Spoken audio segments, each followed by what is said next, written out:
Kenya goka gutuhenia na gutwira atari nginyaniri speaker nake akionekana tanyitana na Murkomen na andu aria othe mari nyumba iyo makiria muno atumia nio manjugagiriria nyumeja kiuma nja manjiraga atiriri na ndungiconoka ngĩigua ruo muno makiria muno atumia athure magituika ati no manyitanire na aria mara oppress atumia ngĩaria ndeto cia mutumia ndĩrenda kuria inyuĩ mũragĩa na hapi kwanyu kũngĩũraga n'ũguo rĩ no mwende Gathoni wa Mũcomba amwarĩrĩrie no mwende nĩkĩ kĩngĩ gĩtũma mũndũ mũthure nĩ andũ akorwo araikara nyũmba ĩyo ya icirĩro anjigĩrĩrie ngĩtetera atumia makenerere rĩrĩa Wetangula aranyingata mbunge ndĩrenda kuuga atĩrĩrĩ maũndũ ma njũragano ya atumia nĩongererekete mũno gũkũ bũrũri-inĩ na niĩ ndigũkira ndĩ ta mũjumbe ona mũranyingatire thikũ 20 mwenda kuongerera ciũke 200 ongererai mwenda ona kunyingata nginya kĩama kĩu mwenda kunyingata nĩ ũndũ wa kwarĩrĩria atumia a Kenya rĩ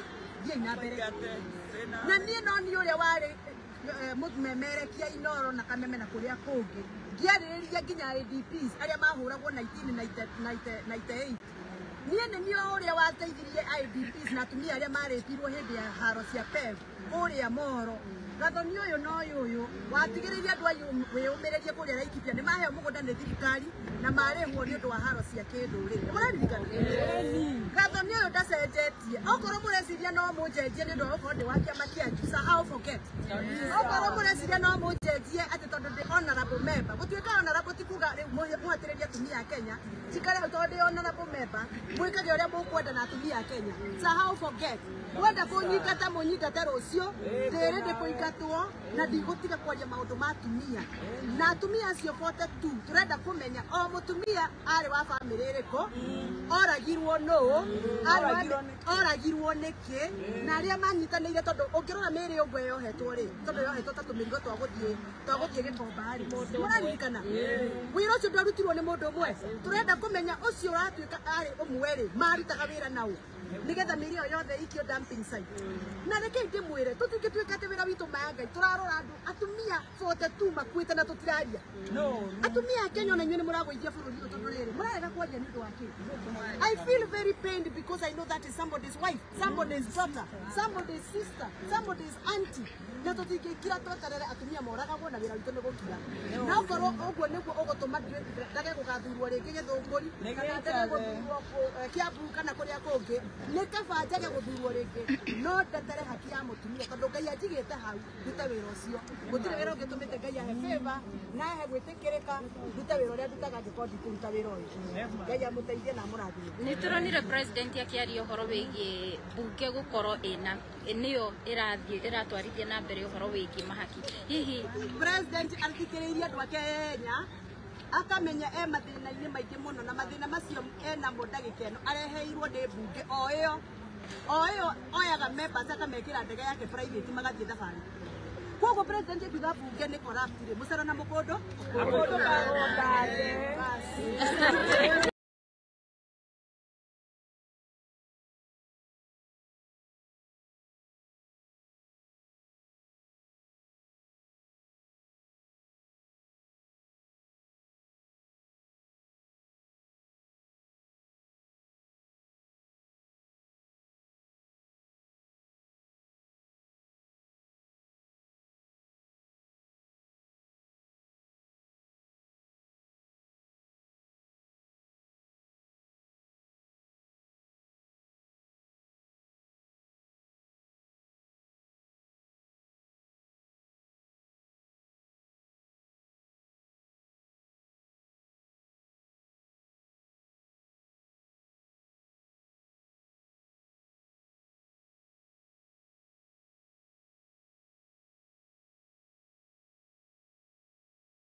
Mama na watoto, good morning. Yangu kwanza sitaongea, nataka kwanza sababu wamama wamefika hapa kwa mwaliko wangu kama mjumbe. Mimi nafanya kazi yangu kama mjumbe, naita wamama washikadao katika sekta ya human rights, civil society, so that I can listen to them and understand the issues that are affecting the women of Kenya and the children of Kenya.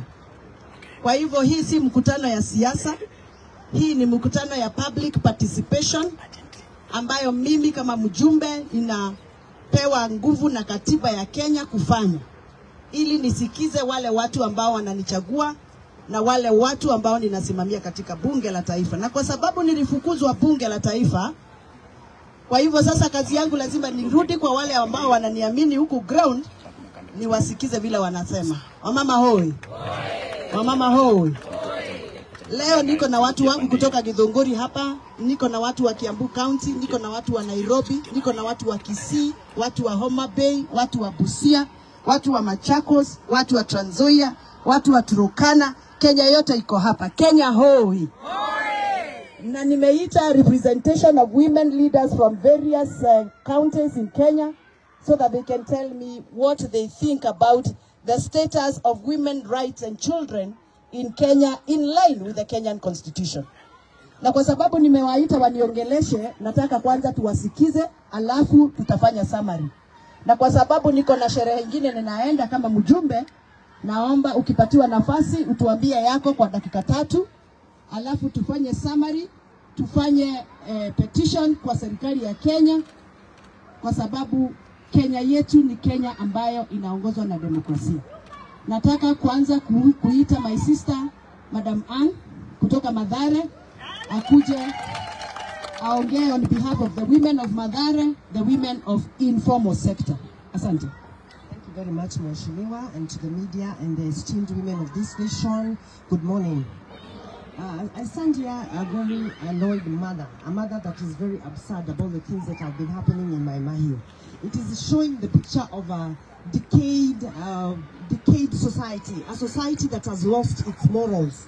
When we have small children being traded for sex, why? Because there is no room for them. There is no room for them to go to school because the capitation money has delayed, because there is no particular place for them to have a haven for.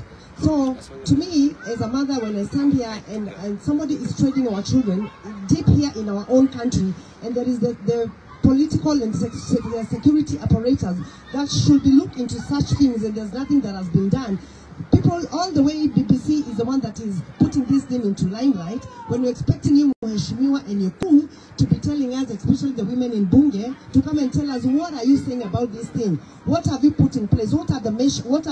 What are the parameters about the whole issue? It is really alarming. It is really dismaying. And some of these kids, some of those small girls around 9 years, maybe they're having their periods, and they're doing some of these things because they need to buy the pads which cannot be afforded by a common mtoto from kutoka mashinani. So to me, I want to condemn that act with all terms possible, and I'm praying and I'm requesting and I'm also demanding that justice be done to all children and justice be done to anybody that has participated in such an evil act. Thank you. Ma'am, yes, yo. Acha tusikie sasa the Gen Z. Where are you? Where are the Gen Zs? You know, nilifukuzwa bunge wakati niliuliza swali ya nani aliua wamama wetu kule Kware. Wamama wetu waliuawa, tukaonyeshwa mili ikitolewa kwa dam site kule Kware dam site, Embakasi North constituency, Embakasi South. Na niliuliza hiyo swali bunge, even when the parliamentary procedures did not want me to ask that question. The first time when I went to take the office, and I want to speak the truth here, wakati nilienda table office kuenda kusema nataka kuandika hiyo swali, the people I found in the table office waliniambia maswali ya CS ambayo anafaa ulizwe ni 6. Na yangu ilikuwa imepita 6. Nikaambiwa haitawekwa kwa order paper. Na nilizusha sana huko table office. Nikawauliza, does it mean women issues are not a priority? Inawekwa after the 6th question. Na nikasema liwe liwalo lazima swali langu liwekwe kwa order paper.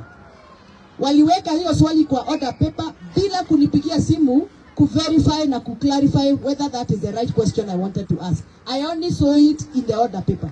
Kwa sababu walikuwa wanataka kunipata when I'm not ready or when I'm not even in parliament. Because unajua sometimes huwa tunaenda mashinani. But when I got the opportunity to ask that question, there were so many people who are uncomfortable with that question. Why are you getting uncomfortable when we are asking the right questions? Who killed our women? Akawaweka kwa dump site. 1 year down the line, hakuna mtu ametuambia hawa mama walikuwa wangapi. Sisi tunajua walikuwa 42. Murkomen wakati alinikasirisha akitudanganya alisema walikuwa 5. Walikuwa 5. Sasa huyo alikuwa huko Embakasi dump site, nataka atuambie vile yeye anajua. Na lazima tuambiwe 42 women walikuwa akina nani, waliuawa na nani. Ni hivyo mama? Viva wananchi, viva. Mama asifiwe.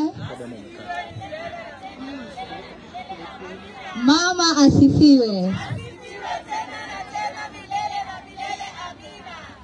Kwa majina naitwa Gladys Wamboi, nimetoka Kayole Community Justice Center, napigania haki za kibinadamu, na ndio maana nilikuwa kwa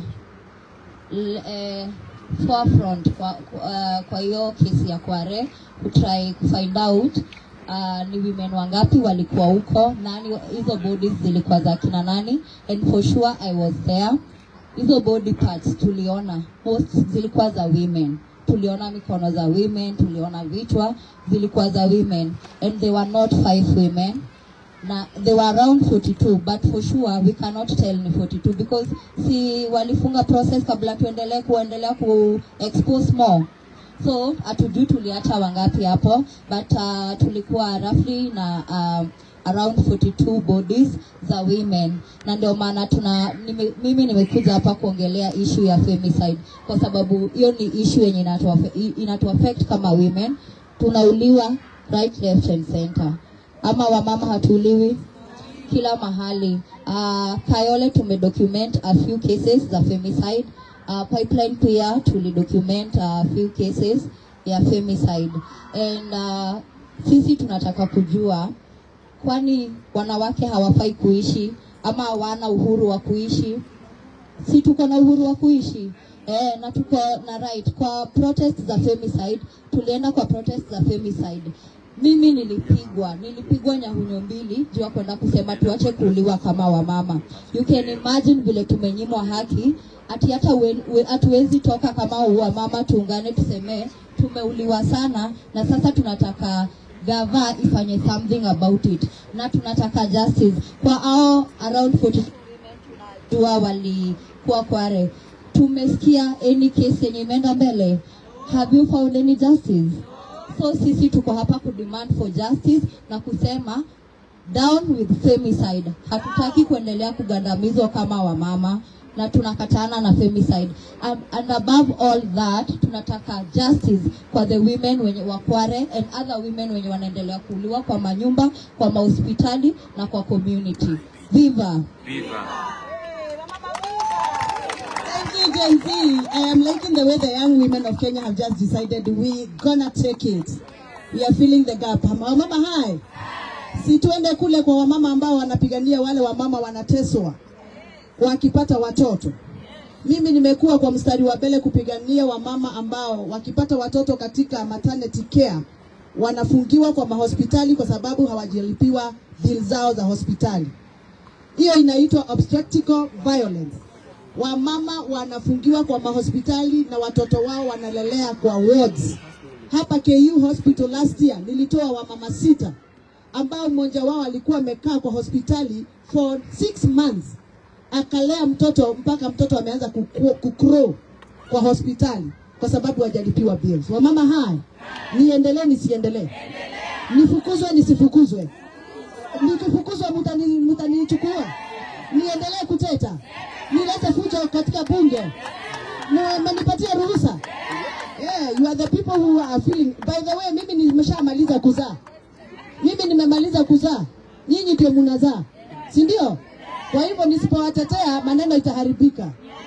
Kwa hivyo nataka mama mmoja ambaye amekuwa mstari wa mbele kutetea wamama, ambaye amekuwa akisema wamama wa Kenya wasifungiwe kwa mahospitali, wakizaa waruhusiwe waende wakanyonyeshee nyumbani, waende wakaponee nyumbani. Mimi nataka huyo mama akuje hapa. Nataka tutaanza na Mubi kwa sababu yeye ndio akona obstacle, alafu utakuja baadaye. Kwa hivyo Mubi kuja hapa, tupigie Mubi makofi. Educate, liberate, celebrate. African women on the front line. Educate, liberate. Viva women, viva. Forward with women organizing, forward. Kwa majina mimi naitwa Ruth Mombi. Mimi ni mwanaharakati, mtetezi wa haki za kibinadamu na hasa za kina mama. Niko very intentional na zile rights na deal nazo za kizazi za kina mama, sexual and reproductive health and rights.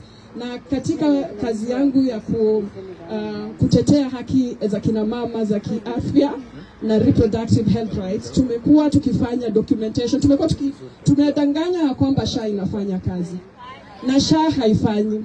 Na SHA ile kitu imefanya, imeleta a lot of inequalities in this country. I come from lower Madare, hapa tu, lower Modaiga, hapa tu, hapa chini. And what we have seen, kitu tulikuwa tumemaliza like 10 years ago, when mothers were being detained in Pumwani Hospital. We are still, it has come back again. We have been seeing adolescents, young mothers and teenage mothers being detained in hospitals because they cannot afford maternity fee, because SHA is not working. Our healthcare system, our public healthcare system has fallen. It's not working for the poor and working class women. To an extent, even in the pastoralist communities, they are even being forced to render title deeds as a surety so that they can have access to maternal rights. It's a shame. In a country where we are celebrating 15 years of our new constitution, in fact it's not even new, 15 years of our constitution that is very intentional on the rights that, on our rights, especially Article 43. And instead of us as women celebrating motherhood, this current system, this current government has criminalized motherhood. And we are here to say that motherhood should and must not be criminalized in this country. It's our right as Kenyan women to access the highest standard of healthcare, as Article 43 of the Constitution says. And talking about femicide, last year, and I'm glad that my younger sister has spoken about it, what we also saw, it's weaponization of femicide. The government deliberately is using femicide as a tool to silence young women in this country. Because what we saw in Mokuru were bodies of young women who were on the front line in last year's protest. And we are here to remind them that we as women, we are not going to take it easy as you continue to kill our daughters and as you continue to kill our sons because of standing for their rights and because of being vocal and because they have refused to be cowed down, but they have intentionally decided that they are going to use their voice to demand what is right. So I'm here today to remind the government, this year, the 15th anniversary of our constitution, we are going to defend our constitution to the tooth and nail. Asanteni sana.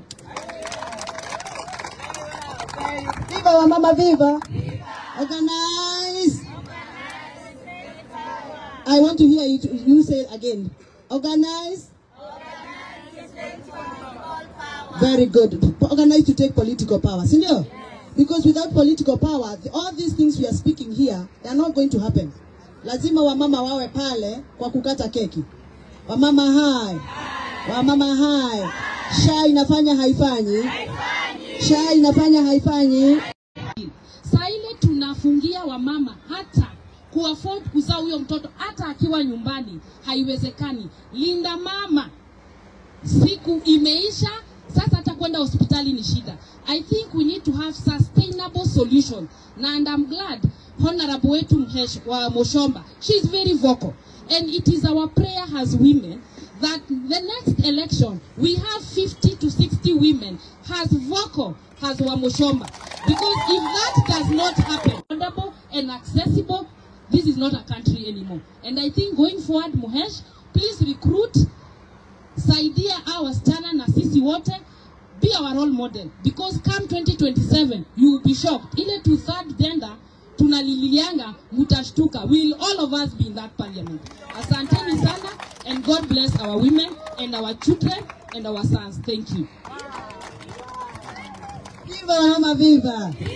Nataka makofi ya huyu mama, makofi. Oh, thank you very much. You know, she has rightly put it, that we need women to occupy the spaces of advocacy.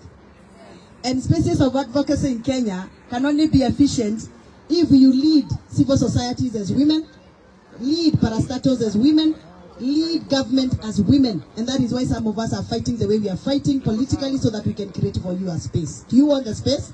Yes. Ninataka kuwaona nyinyi wote bunge la taifa 2027. Yes. Hello? Nataka kuona Gen Z, wa mama millennials, wa mama wale wako miaka yangu, wale wamenipita miaka yangu, wale wa menopause, wote tupatane bunge. Wa mama hai. Wa mama hai. Tutakuwa na combination ya wamama wote. Wale wananyonyesha, wale wamebeba, wale wamebebeshwa, wale wananyonyesha, wote si ni wetu. When I speak about women and health, matters health, I think women are the victim of any ill health policy in Kenya. We are the victims because mzee akiwa mgonjwa ni mzigo wa mama. Mtoto akiwa mgonjwa, mzigo wa mama. Na youth wakiwa wagonjwa, mzigo wa mama. Na wakongwe wakiwa wagonjwa, mzigo wa mama. Na mhubiri akiwa mgonjwa, mzigo wa mama. Na mama mwenyewe akiwa mgonjwa, wa mama mutabeba mzigo tena. No, that is why we are here, because we want to say sisi ndio tunabeba mzigo. Puda imefanya nini? Munataka nini? Munataka kupumzika, sio? Very well.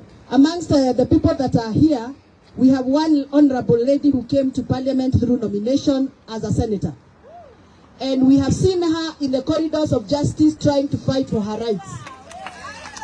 And that lady is actually taking the footstep of this giant, yours truly, Mama Makelele Gathoni wa Moshomba. Unajua, in Kenya, if you speak sense and you're audible, they call you Mama Makelele.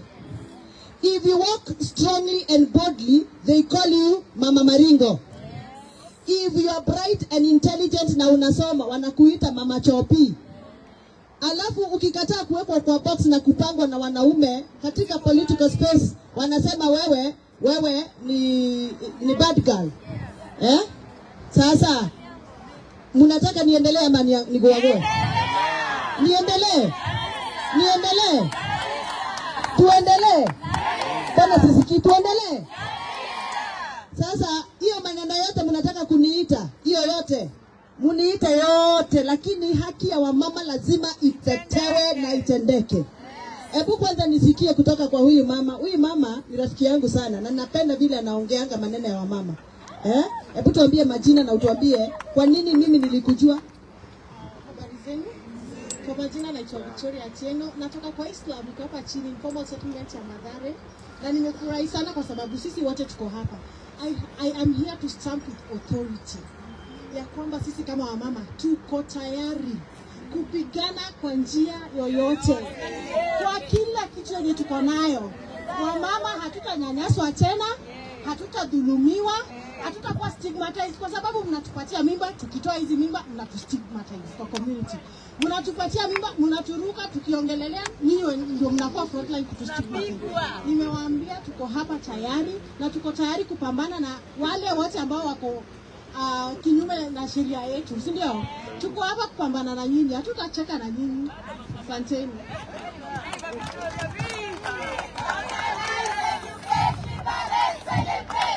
Again. Hebu kuja.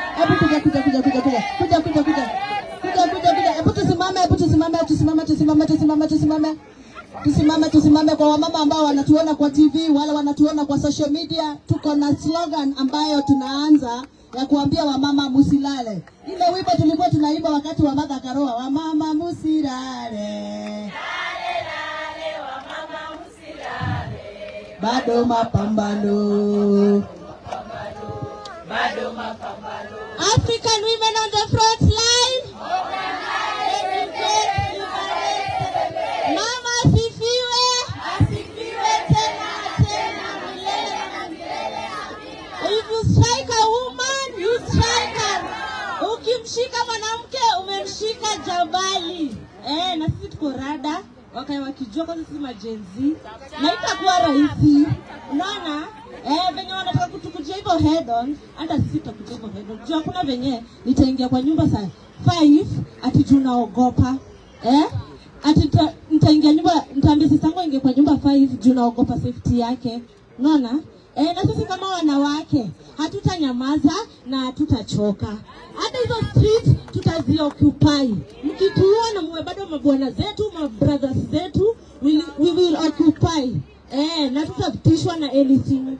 So wenye na our leaders wenye tumewaelect, mbona kama madam wetu hapa niliwatch nini yako kwa iko nini. Unaona? Hiyo struggle kama ukijua sisi tuko nyuma yako. Hata wakukatia ukatae, waambie uko na watu wako. Na tutishi. African women on the front line, organize and engage, liberate. Mama sifiwe. Wamama wetu imara. Wamama wetu imara. Na Kenya yetu imara. Wamama tujenge haki kwa mapinduzi. Wamama wetu tujenge haki kwa mapinduzi. Wamama tujenge haki kwa mapinduzi. Wamama wetu tujenge haki kwa mapinduzi. Wamama wetu imara. Viongozi wetu imara. Na Kenya yetu imara. Viva. Asante sana. Na sasa tumwalike dada yangu Senator Gloria akuje atuongeleshe. Wamama mko kweli? My sister Honorable Wamshomba, you have no idea the motivation that you have given some of us. Yeye anaweza kuwa anafanya vile anafanya akifikiria ako tu peke yake. We are watching you. We are following you. Some of us who are your younger sisters, we are so much inspired when we see you there. Wamshomba amefukuzwa bunge kwa sababu ya kuongea. Let me also encourage you. I am the most chased away senator from that chambers. There is even a joke in parliament. Leo anafukuzwa ama anafukuzwa. Not once, Mheshimiwa Wamshomba, not twice, not 3 times. I cannot tell you how many times I have been chased from Senate because of speaking up for women and holding that mantle. That is in the public domain. Kwa hivyo ndio wamekuanzia. Na sisi tunasema wakufukuze tena na tena na tena, because that is what we want to see as women. Someone who is standing up and speaking for us in those spaces. Ama sivyo? Hatutaki maneno ya flower girls. Hatutaki maneno wanasema ya slay queens.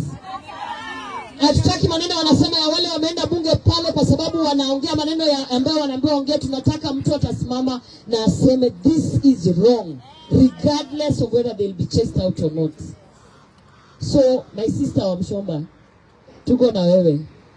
You are lucky that you are elected, and we are proud of you, because they can only chase you and chase you and chase you, but they cannot try to illegally evict you like they have done to me. So we are there with you. I don't have much to say today, but nataka kuwa inspire. Kitu ya kwanza, coming from the United Democratic Alliance, myself, a member of UDA, Honorable Mwabuchomba will tell you, tukitembea kutafutia William Ruto kura, sisi kama wamama tulianzisha kitu inaitwa Kenya Kwanza Women Charter. An idea that was born by some of the greatest women minds, including Honorable Wamshomba. I was there with her at the front line. Our President, His Excellency William Ruto, promised us through that charter, mpaka akaweka sahihi pale. Sisi tukamwambia tumedanganywa siku nyingi, tumedanganywa with the previous campaigns, tumedanganywa this time round. We want to hold you accountable, so we are going to put everything in writing and you are going to sign. And we went to Karen when he signed that women charter, and we launched that women charter in Nyayo Stadium. Those of you who are there can remember. We put on our flowers, we put on our dresses, and we signed a women charter. The First Lady was there. All the women were there. We celebrated because we felt for once in this space of politics, we are getting a president who understands women. That is what we felt. Niwaambie ama nisiwaambie nini ilikuwa kwa hiyo charter? In that charter, I will not even go to details, but I will speak of 5 things. Because I drafted that charter personally. In my computer, ni mimi nilifanya hiyo kazi. Tukashare na wamama wengine wakinipatia ideas. We accepted what we are going to put in the charter. Some of the women that you see as cabinet secretaries became cabinet secretaries because Wamshomba and I fought that in that charter we must have a 50-50 cabinet secretary. Wamshomba nadanganya ama ni kweli? We fought and said, in this government we are forming, we must make sure that we get 50-50 in the cabinet.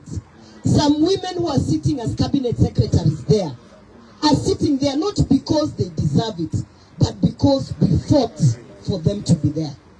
So it really saddens me to see them very quiet when our women are dying, when our women are being mistreated, the sexual harassment. I have written to them and I've told them, shame on you. Shame on you. That women charter, mimi nikijua ninakuja kuzaa. Tulipigana tukasema, maternal health care must be taken care of. That in fact, Linda Mama, we are not going to remove it, but we are going to enhance it so that we add services. That is what we fought for. Wamshomba amesema amemaliza kuzaa. Mimi bado nazaa. Na sijamaliza. Na mumeniona tu ibunge nikizaa. Let nobody tell you, but Linda Mama does not work. Myself, I did not go to United States kuzaa. Mimi hata mkitaka muende mchukue faili yangu Mama Lucy na hapa Mbagathi na Pumwani. Those are the places I went for my clinics. Unanielewa? And I can tell you for a fact, some of the services are not covered. Lazima bado ulipie kitabu. Telling you not from a point of politics. My last born is right now 8 months old. Nadanganya sidanganya? Mimi nimezaa, nisikize. And I want the president to listen because anadanganya nao wanaume hawajazaa hawajui maneno ya Linda Mama.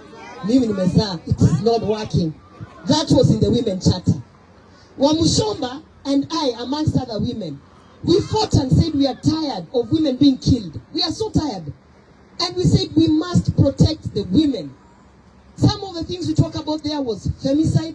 Some of the things that we talked about there, other than femicide, was even GBV, something that Wamshomba is championing. Mumesikia hiyo Obstructive iko na jina kubwa, lakini mkae mkijua wamama wakienda kuzaa, there's a lot of violence in hospitals in different forms. OPV. You understand? We fought for these things so that we can be protected. Watu wakashika Biblia wakaapishwa, hiyo maneno ikawekwa kando. Women are still dying. You have seen me championing menstrual hygiene. Mpaka mnaniita mama pads. Mama wa kunyesha. I'm very proud of that. Kama singekuwa nanyesha singepata watoto. Na mimi I'm not done. I'm still giving birth. We said we are going to give free sanitary towels to all the children in our public schools. Is it happening? It's not happening. Wamushomba has told you how parliament is captured. Parliament has been captured. Unataka kuuliza swali to a certain ministry, to a certain cabinet secretary, to a certain parastatal or state department. Wale watu wako pale ndani wanakuzungusha to make sure that you don't ask that question. It is the same for legislative agenda. I have had a bill in parliament for sanitary pads. Saizi tunaingia mwaka ya 3. Wanajifanya wakisema we care about women. Why can't you pass that bill? Pass it so that children, girls can have sanitary pads. Watakuzungusha, wakuzungushe, wakususpend. Venye wamesuspend wa Mushomba, wakanisuspend 6 months. Mwishowe wakanitoa, sasa ndio huyu wa Mushomba anawasumbua. They are not interested because parliament is captured. Yani tuseme, if we have 3 wings of this country, now we have 2. Kwa sababu parliament na executive iko pamoja. Wacha nimalizie by saying this. Kware and femicide. Kware, as Wamshomba has told you, 42 women is the number. Today we have seen our president is hosting 5,000 plus people from Kisii County. Mumeona hiyo kitu? 5,000 plus people from Kisii County. Do you know of the women in Kware, those 42 who were butchered, put in bags and thrown in the dump site? 17 are from Kisii. So when they are sitting in State House collecting handouts, I would like for the president to answer, while in State House or otherwise, those 17, kwa sababu umeita wa Kisii leo State House ukaweka huko, those 17 women who are butchered and put in bags and thrown in the dump site, wacha kutufunga macho na hiyo pesa unatupatia. Meanwhile, you are killing our women. Tell us what happened to those 42 women in Kware. 17 of them who are kisses. Today you are sitting with kisses, drinking sodas in State House. Tell us what you're doing to our people, killing our people. Wamshomba, I want to finish by saying congratulations. You all don't know, but the Kenya Association of the Women Parliamentarians, an organization called KEWOPA, which is supposed to have parliamentarians who are women fighting for women, is dead. The agenda they are pushing is not the agenda for women, and they need to wake up. Wamushomba is the immediate chair of KEWOPA, wakamtoa, and walimtoa, and the spirit of KEWOPA died.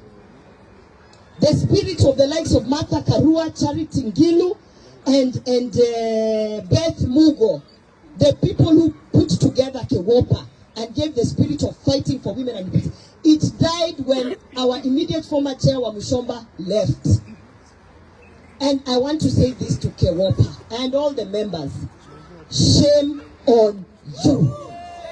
Shame on you. Today, this is the true KEWOPA. Where we stand, where you see Wamushomba, the former immediate chair, hiyo ndio KEWOPA. Ile ingine ni ya kupeleka pesa ya NGO, waende kukaa kwa mahoteli wakikunywa chai, when our women are dying. So thank you Wamushomba, thank you for this. We are with you together in spirit, and you know, for me, you are still my chair of KEWOPA. So viva women, viva women. Asante sana. Asante. Wamama hoye, wamama viva. Kabla sijapatiana statement yangu, ninaarifiwa ya kwamba kuna representation from FIDA.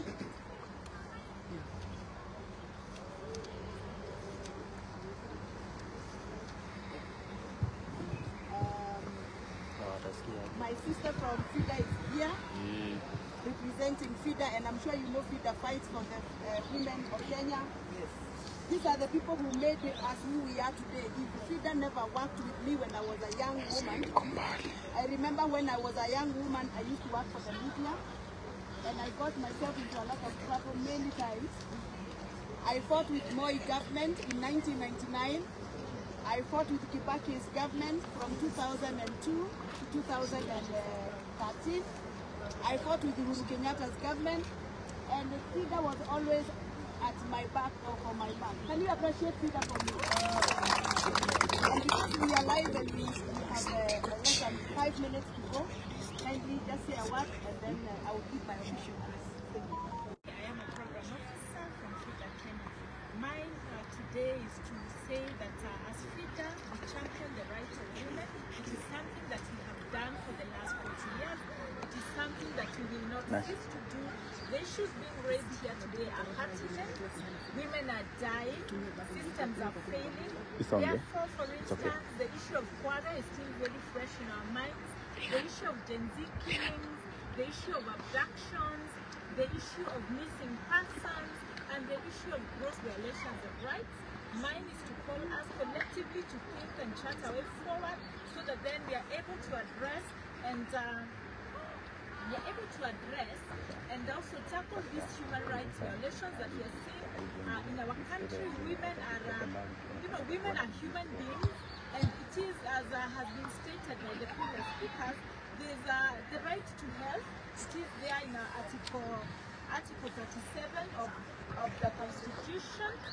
The right to picket and assemble is a right that is guaranteed in the Constitution as well under Article 43. So mine is a clarion call not only to the women but the people of Kenya. It is time, the day is here that we need to respect and uphold women's rights as a country. Thank you.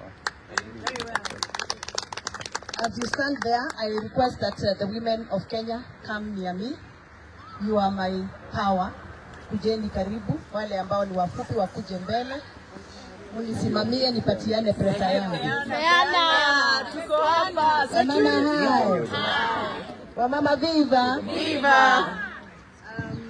Allow me not to use the microphone and use the... Is that okay? Yes.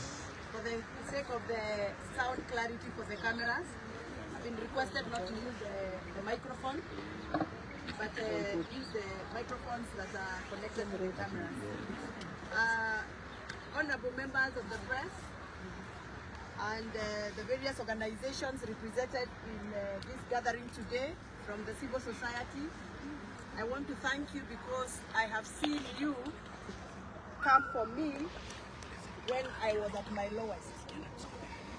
The day I was petitioned out of Parliament for not accepting a flimsy answer from the Cabinet Secretary in charge of Interior, Kipchumba Murkomen, I was at my lowest as I walked out of Parliament when other women in the same house were jeering at me.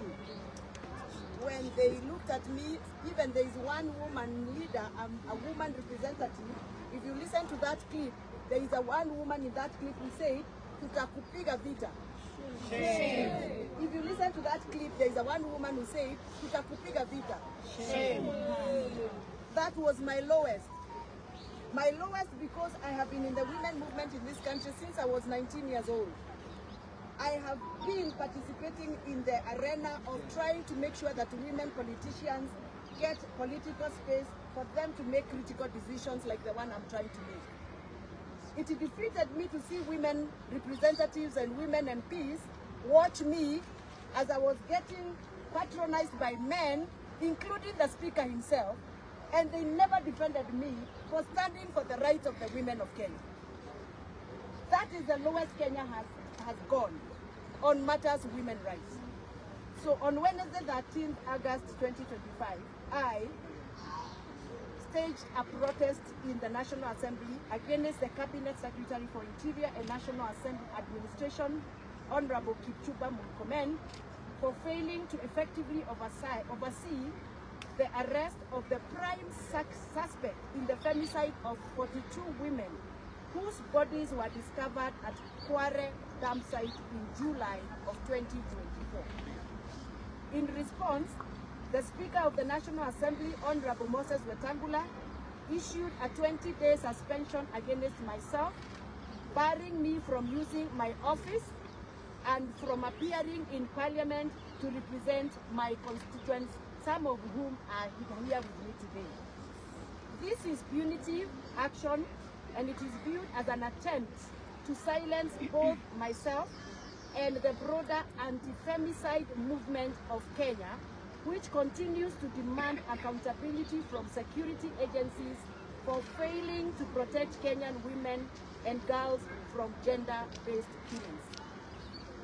In his response to my question in Parliament on the Kware dam site murders, the CS Murkomen confirmed that after 13 months, the Directorate of Criminal Investigation, that is the DCI, has only positively identified 5 out of 42 bodies.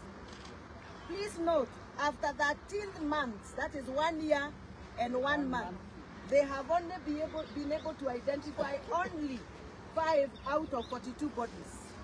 He further admitted that since 20th August 2024, the prime suspect Collins Jumaisi escaped from police custody. The DCI has made no meaningful progress in locating him or identifying other suspects. Since 2016, over 930 women have been murdered in Kenya.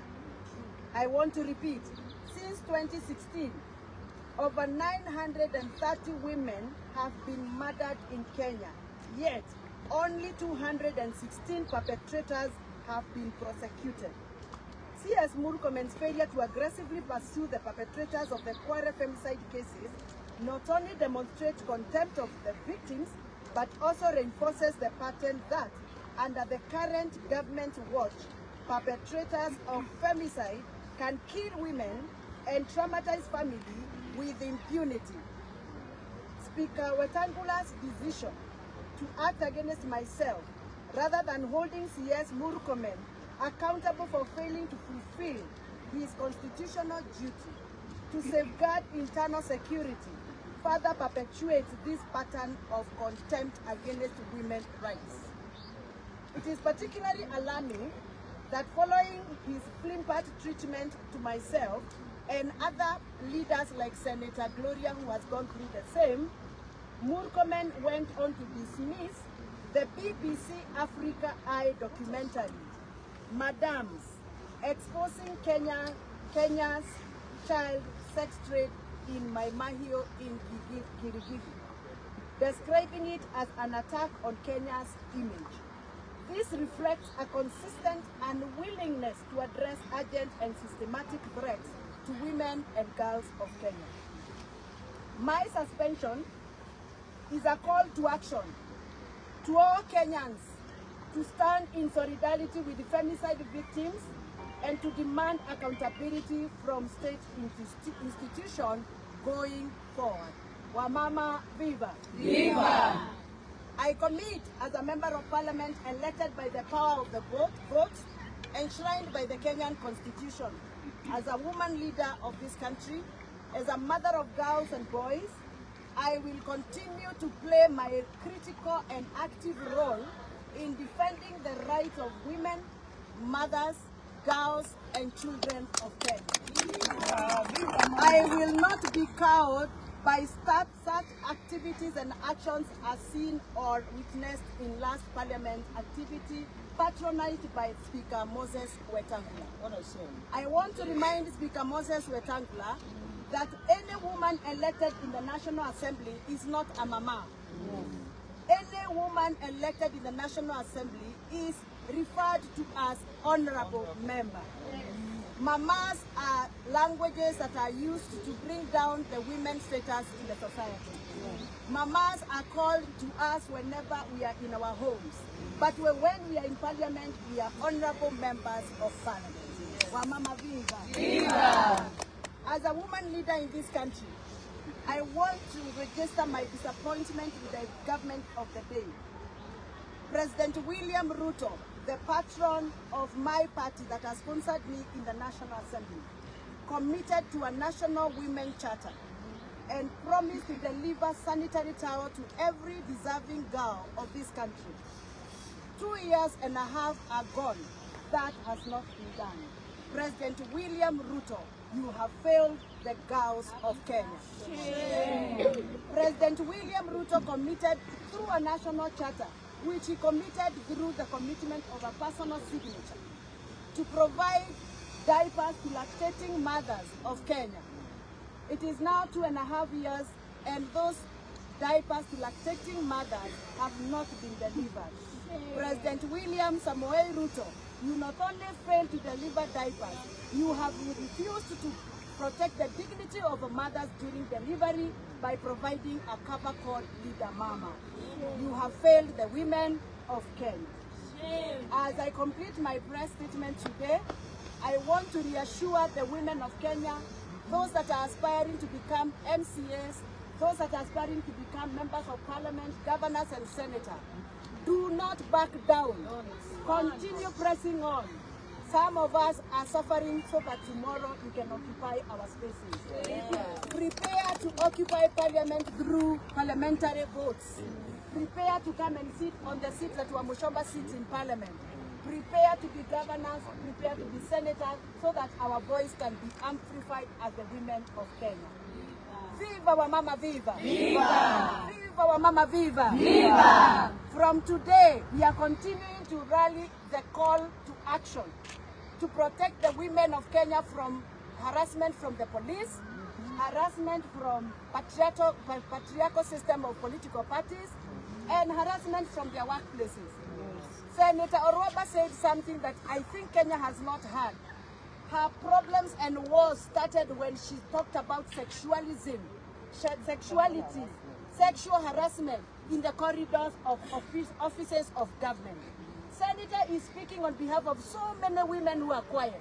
There are so many women who are intimidated in their job workplaces, women intimidated in political parties, women intimidated in colleges and universities, and Senator is speaking for so many women. Continue praying for us, continue standing with us, and thank you very much for coming to stand with me as I give my press out today. Asanteni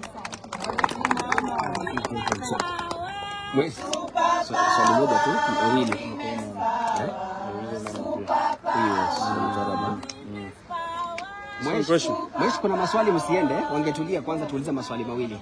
Yeah. Okay, ladies, watulie tu. Mnaomba mtulie, tuna maswali wanafaa ulize. Can we have questions, maybe 2 or 3? Yes. So tutakuwa na nitaanza alafu wenzangu watafuata. Jina langu ni Ronnie Rigoni Mweshi kutoka idhaa ya Mo Radio. Na Waziri wa usalama wa ndani Kipchumba Murkomen baada ya yeye taarifa ya BBC alisema kwamba wanaenda kuchunguza. Chini ya saa 24 alipofika bungeni alisema kwamba ilikuwa ni taarifa fake. It was a hoax investigation.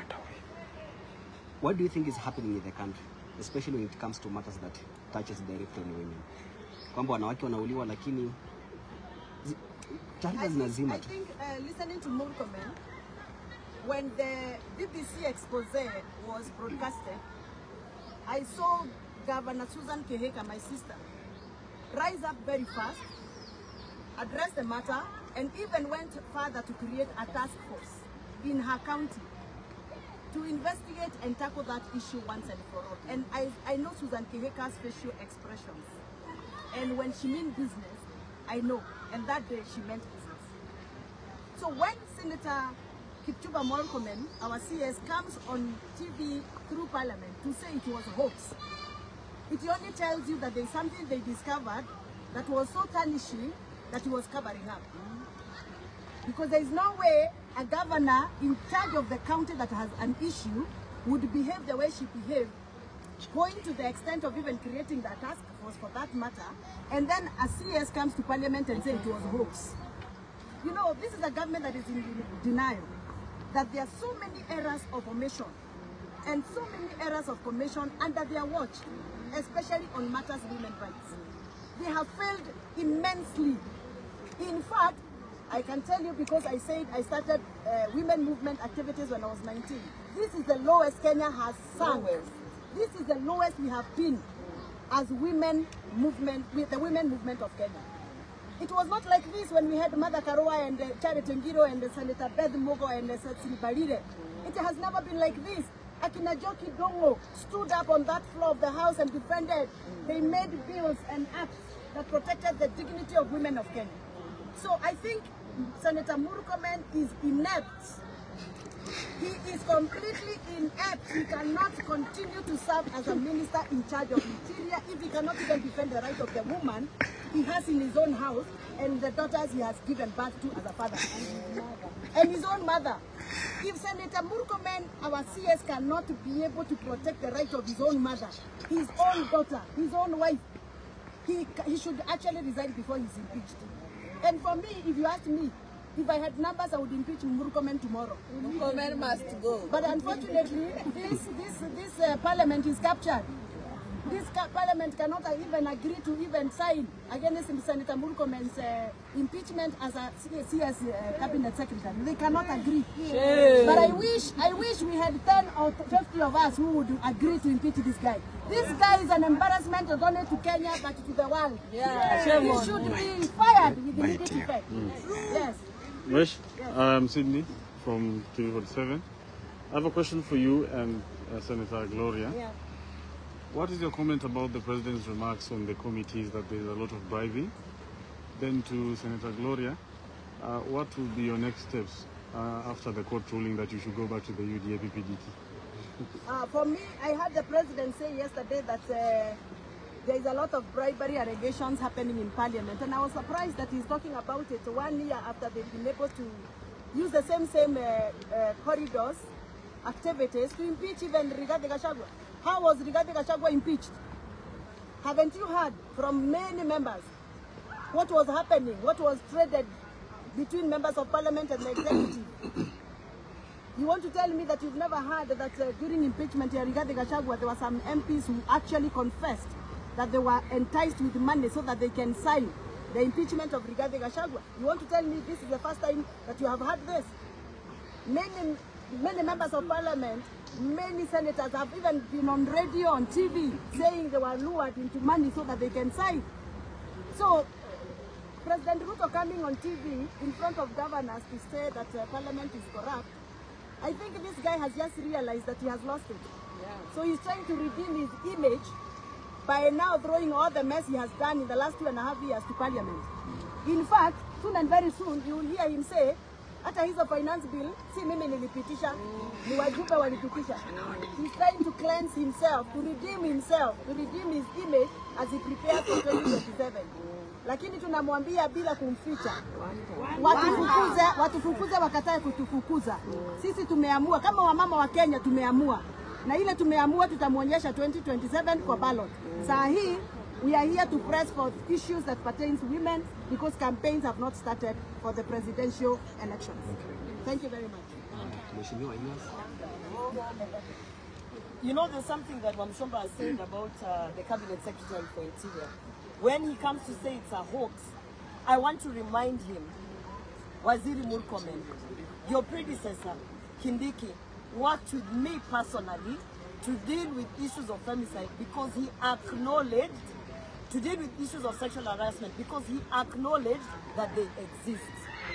So he's even contradicting his office because his office has a special program to deal with these matters. So if you ask me, as they have said, I personally don't believe, and this is one of the many other reasons with the noise I've been making, I don't believe that, let me say, with all due respect, Waziri Murkomen has the capacity to hold that office. In fact, he should have been left in sports. Now let me answer the question of what is my next step. I want you to take notes of all the politicians. I don't hold on to titles. That is why even my social media pages don't have honorable or what. I am Gloria Oroba. There can only be one me. By the time the court directed us from the High Court to go to the Political Parties Tribunal, it is because we were already in the Political Parties Tribunal. And in fact, We are there at the mercy of the judiciary because, as you have heard, Parliament is captured by the executive. Most of us are hanging on a very thin thread, and it is the judiciary that is holding us where we are. And we do hope, all of us, those who are being really sacrificed and punished for speaking the truth, that the judiciary will not fall into the trap of being captured by the executive. So there is no next step. I am alive. I am still fighting for women. I am still, you know, you are asking my question as if I died from the day they illegally removed me. I am still here. We are still working. The women are still with us. And as you can see, our spirit is not broken. They might have tried to break my spirit 10.5 million ways. But we are still here. Yeah. Very good. I think I'm taking the last question. Yeah. Let me hear the lady first. Mine is not a question. I want to finish the questions and then you do for Oh, okay. All right. Yes, my brother? Yes, I'm Karega Budhe from Inoro TV. Yes. And right now you are not that deep in UDA or in the opposition because they are in government still. So are you forming another alliance with the likes of Kina Edwin Sifuna, Babu Owino? I knew that question will come. Because most of you, when you saw my presser, you were asking me whether I'll comment about our Kenya Moja initiative. Please note, Kenya Moja initiative is an initiative of members of parliament who serve under the 13th parliament, both Senate and National Assembly of members of parliament. We are calling ourselves Kenya Moja because we come from all corners of Kenya. We represent all regions of Kenya. We are not caucusing so that we can form a political party. We are caucusing so that we can provide interventions and solutions to problems that Kenyans are going through now. We are not forming a coalition so that we can decide on what to do in 2027, because 2027 is 2 years to come. We have realized that in as much as we talk about 2027, young people of Kenya are dropping from university. Women of Kenya are being butchered. Children of Kenya are hungry. And so we realized our mandate right now, that is why we were elected, is to go and fight for Kenyans for what is happening now. And that is why we came together. If you listen to us, like for example, when we went for our first meeting in Saboti constituency, we spoke issues. Issues of sanitary towels came up. Issues of diapers came up. Issues of Linda Mama came up, because we had gone for a women activity meeting, and 2/3 gender came up. So we are not coming together so that we can form a political party. But if Kenyans believe us, if Kenyans believe that what we are saying is what they want, if Kenyans realize that we are the right people to resonate and to advocate for their rights, and decide to make us what they would want to make us in 2027, so be it. And we are going to stick together as Kenya Moja. We are going to continue pressing this government together. I'm sure you have seen me press Matters Coffee. I was here with all national cooperative leadership of coffee in Kenya. And all I was doing the whole day was to press for Matters Coffee. And that is what we are doing. We are pressing for Kenyans' issues as Kenya Moja, advocating for the Kenyans' needs. And if that will mutate to a political party, or will mutate to a coalition, or will mutate to a force that we can reckon with and go with for 2027 election, I'll be very happy if that happens. But for now, we are a focus. Thank you. Asanteni sana, members of the press, for coming. I believe we have not taken much of your time, and the women movement is not dead in Kenya. We are going to continue pressing on for women's rights and children's rights. Asanteni sana.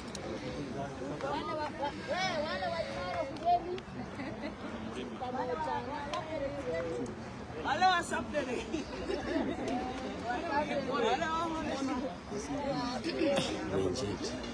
Ameinject vibaya sana. Sasa uko poa? Hata turekodi sasa tafadhali. Unaweza patikana bite.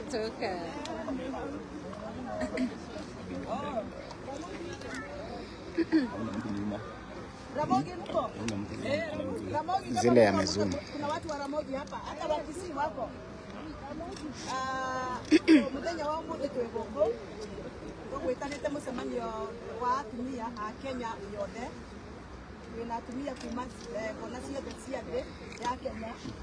Tunatumia Turkana haha, atumia Marsabit, atumia Coast, atumia Busia, Migori, Nairobi, Mathare, ndĩramona gũkũ, andũ a Kiambu me gũkũ, andũ a Gĩcũgũ, ũyũ nĩ wa Gĩcũgũ, me gũkũ, na Kĩrĩnyaga, na Juja, na tũgwĩtanĩte tũtatumia nĩgetha twarie ũhoro ũrĩa ũratũmire nyingatwo mbunge thikũ 20 nĩ ũndũ wa kũria kĩũria kĩgiĩ njũragano ya atumia ĩrĩa yonekanire mwaka wa 2024 tukionio TV-inĩ na tukiona social media mĩĩrĩ ya atumia 42 ĩkĩrutwo kĩara kĩa mahuti kũrĩa Nairobi kũndũ gwĩtagwo Kware Embakasi South Mukuru gwĩtagwo Mukuru. Na nĩ tũrorĩtie kĩũria kĩu kũrĩ Minister Murkomen ngamũria tondũ atumia nĩ marutirwo Kware mĩĩrĩ ĩyo yarĩ yao na nĩ amamenyekanire atĩ nĩo ene andũ acio moragirwo na tondũ thirikari nĩ roiga nĩ gũkwenja kũrĩhanwo rĩ ĩretwo compensation. Kĩũria atĩrĩrĩ atumia acio moragirwo rĩ bamĩrĩ ciao nĩ ciamenyekanire nĩgetha nao makĩrĩhwo. Na ngĩũria atĩrĩrĩ tondũ ũrĩa wanyitĩtwo wetagwo Collins atuĩkire nĩ anyitwo nĩ borithi agĩcoka akĩũrĩra cero rĩ kuma last year mweri wa 8 rĩ mweri wa mwaka wa 2024 nĩ arĩa anyitwo. Ciũria icio nĩcio ndoragia Murkomen no niĩ nĩ ndamakire mũno tondũ rĩrĩa Murkomen okire mbunge wa mbere ndoete guoko maita mana nyende kũmũria ciũria ciarĩ hau kabere ciĩgiĩ abductions na speaker nĩ aregete kũhe kabitha ndoya guoko akarega kũhe tondũ nĩoĩ nĩ ndĩmũthumbũraga mũno tondũ nĩ njũragia ciũria. Rĩrĩa ndakinyĩrĩirwo ndoria kĩũria kĩu na kĩũria gĩakwa kĩarĩ kĩa mũico harĩ order paper Murkomen acokirie kĩũria kĩu gĩakwa na njĩra ya matharaũ na njĩra ya kũnyonia atĩ ona ndekwendaga gũcokia kĩũria kĩu ona ndekĩte research ya kũigana tondũ oigire atĩrĩrĩ harĩ mĩĩrĩ 42 rĩ no 5 mamenyekanire nĩa. Yani andũ acio angĩ othe morĩre muoyo wa mũndũ ũrĩre nĩ ũndũ wa thirikari ĩtarenda kũruta wĩra wayo. Ngĩrakara mũno tondũ ndeciragia gũka gũtwĩra atĩrĩrĩ twĩkĩte ona nona nĩgetha mũndũ ũyũ worire tũmũnyite tutumanĩte kũna na kũna kana twĩkĩte atĩ ta thirikari. Wa kerĩ rĩ ona matirĩ maheana pressa teno makoiga atĩrĩrĩ mũndũ wothe wateire mũtumia wake kana mwarĩ wa nyina rĩ twĩna mĩĩrĩ 39 kana 38 tutarĩ tũramenya nĩ ya tondũ atumia no 5 mahotire kũringithania mĩĩrĩ ene mwĩrĩ. Rĩu handũ ha gũka gũtwĩra ũguo rĩ okire kwaria na ũtũrĩka ngĩrakara ngĩra speaker nĩ ndarega I refuse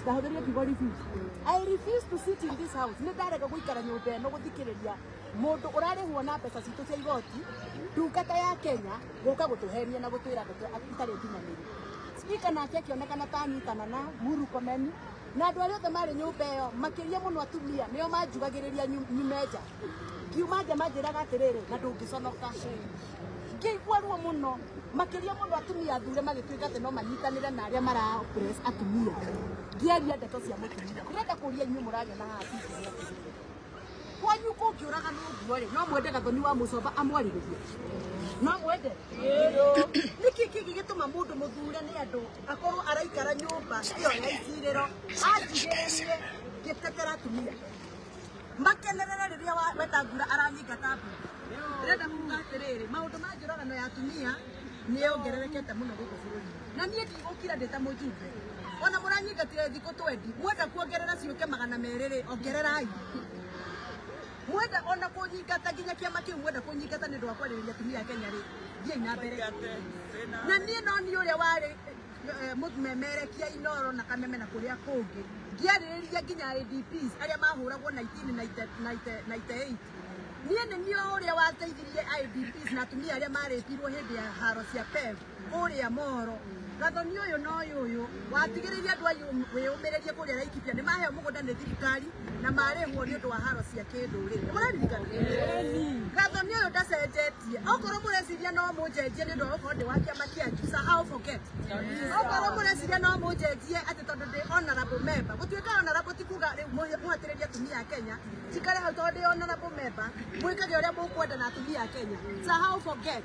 Mwenda kũnyingata mũnyingate rũciũ ndĩrĩ ndĩ gutungatwo na ndigutiga kwaria maundu ma atumia na atumia acio 42 turenda kumenya o mutumia ari wa family iriko oragirwo no oragirwo niki na aria manyitanire tondu ungirora miri ugwe yohetwo ri tondu yohetwo ta tumirigo twaguthie gikomba ri muraririkana wira ucio ndwarutirwo ni mundu umwe turenda kumenya ucio uratuika ari umwe ri marutaga wira nau nigetha miri yo yothe ikio dumping site na reke ndimwire tutuke twikate wira witu mayangai turarora andu atumia 42 makuite na tutiraria atumia Kenya na nyune muragwithia bururi uyu tondu riri murarega kwaria ni ndu wake.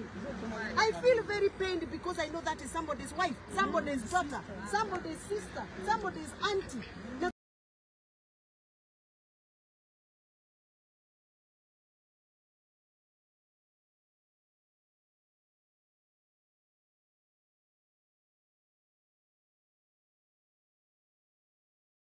The white smoke comes from here. There are various varieties. This is it. You can look at it. This is produced. Asal counties, yeah. And then this one is preservative for Coca-Cola. Yes, because of what is happening in Sudan, the supply chain has been disrupted. Now they are coming to Kenya to look for these resources. Yes, now this one there is perfumes and all that. Thank you.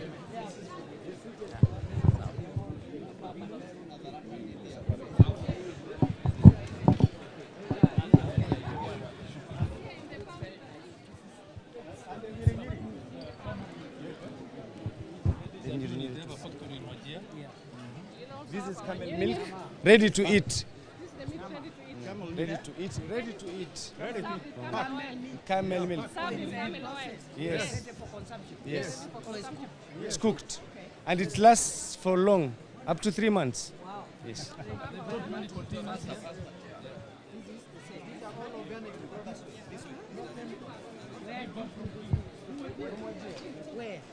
In the town. Yes.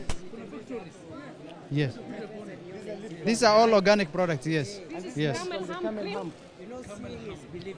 Yes. I want to see these things in Nigeria. Yeah, sure. Where they are made. Yes. You can take one as a sample. Yes. Sure. Thank you.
Haina shida baba.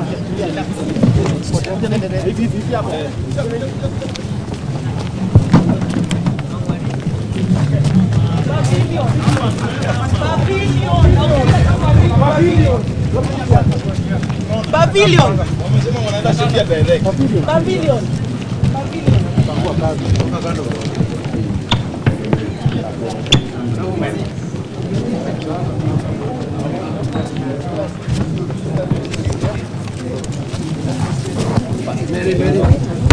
Center? Yes. This is a Marifa Center, the knowledge hub in the devolution space, one of its kind. But in it, we've invented one-stop shop, GIS as a program that we are able to collect data in all the 47 counties across the 14 devolved functions. So we have data of the status update. For example, in affordable housing, we can tell where the projects are, their status, if it's health. I think they can demonstrate just one. Thank you, Excellency. When you look,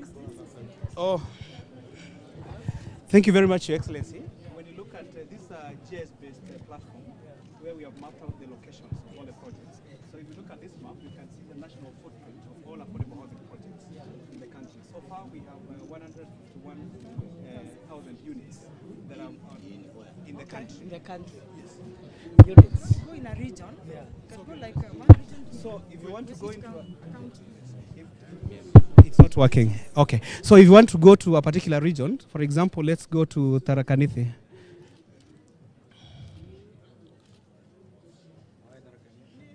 I'm starting with Tharaka Nithi. Oh yeah, go to Machakos, yes. If you go to Machakos, you can see we have 5,000 units we're developing there. On average, these are the projects that we have. We have the Mavoko one, Machakos Town, Machakos New City, Konza, and Athi River. Yes, and you can see the actual progress. Even you can see the actual status of each project. Yes, yes. Tharaka Nithi. Yeah.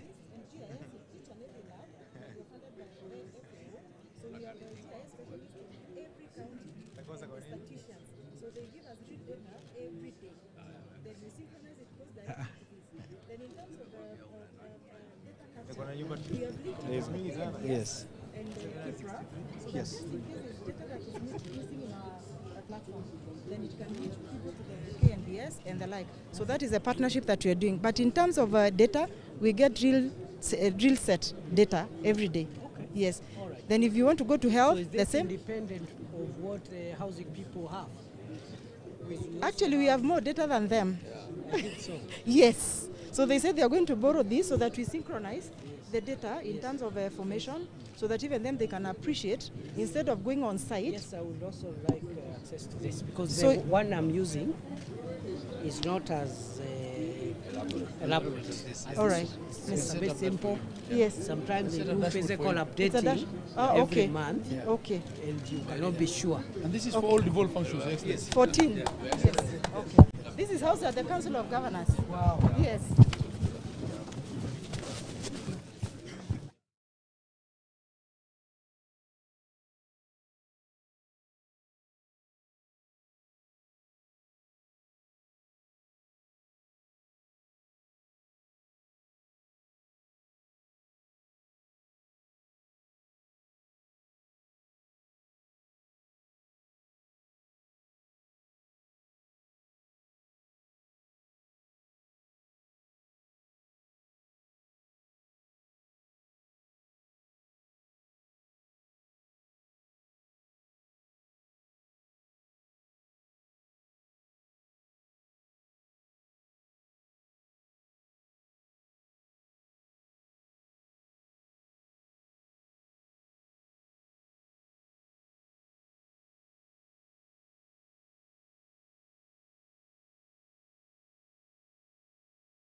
Ginger and Portman, yes.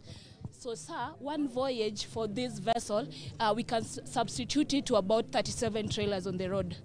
So that's like a reduction of carbon emission from to the environment, and also, yes, cargo, yes. Passenger, this is for the passenger, sir. Yes. Yes. In December, sir. Yes. Yeah. Yes. Yes. Ambulances with them, water ambulance. Water ambulance, sir. To serve the islands. Yeah. Yes, sir. Serve the islands. So it's a boat, but it's yeah, but equipped with oxygen the medical. Yes, sir. So, sir, we do the GRP boats. Yeah. They have many islands. So it's how we do the GRP boats. These are boats made of GRP material. So for the past few years, we've been losing quite a number of fishermen in the lake. We lose about 5,000 per year, sir. That's the one that have been recorded. So our GRP has the anti-flip feature, sir. So by that I mean, in case of anything in the lake, it won't sink, sir. It floats. Yes. So right now we've done quite some for Kisumu County. We've done for Homabay County. We've done for Siaya County, Busia County. Yes, yeah. Yes. And in President's President plan, sir, it was to the bottom up, sir. We've worked something for the Mama Mboga, for the boda boda people. Yes, sasa wavuvi pia Yes, and in that we are asking, sir, if you can zero rate our boats, sir. Okay. Yes, All right. yeah, That's yes. something we can do. Yeah, so that also the fishermen can. Yes. Yeah. Certainly. Yes. I'll take it Yeah. up. I'm in finance committee. Oh, okay. Thank you, sir. You already have. It's okay, I think Yeah. we are through. We're also doing railways. Okay. You can see the physical boats there. What are you doing around railways? You building We are, wagons? yes, for quite some time they've been grounded, sir. So right now we've been able to bring about 23 vessels. So by this we change the engine and also we service their system. So the 23 are in operation right now, sir. Yes. Yeah. Very good. So we are dealing water. Yeah. So sir, I can take you to the to our boat. Okay. So, sir, so this is a patrol boat. Yes. Yeah. With the wooden boat. Yes. This is good. This is a good boat. Yes. So, sir. Yeah. Very comfortable. Okay. 1.2. Yeah, this yes. is fiber. Yes, this is fiber. They even go up to 800, 1.2. Yes. About. Yeah. They've brought good prices. Sir, if we do mass production, the price can come up to down to 800, sir. Yes. Yeah. 1.2, but if we do mass production, about 800, sir. Yes, it comes. So the package is the engine, the boat, the safety gears for the fishing vessel. We also give you the cooler box. Empowerment kidogo, hapa ile.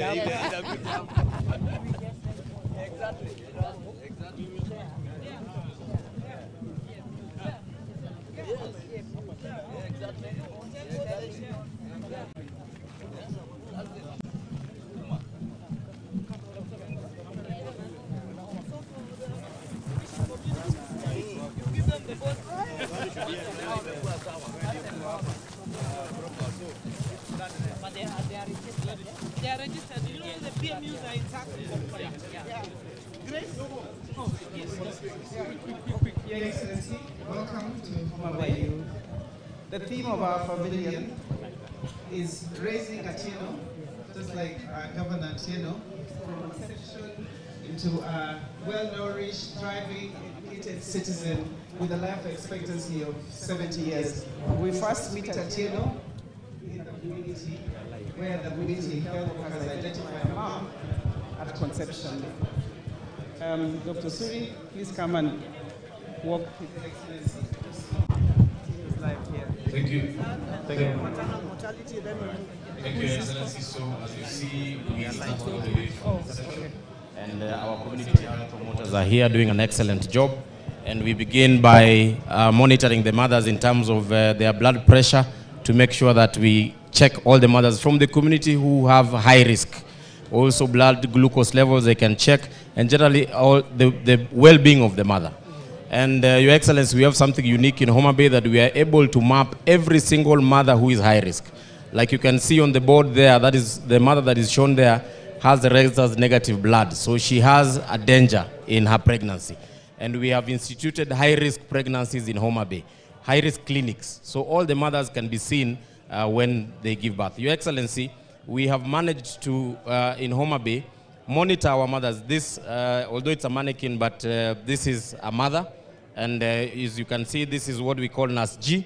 It is able to help this mother in management of PPH, that is bleeding when they give birth. And Your Excellency, through these interventions that we have instituted in Homabay, we have made sure that we have not lost any single mother for the last 97 days in Homabay. 98th day, sorry.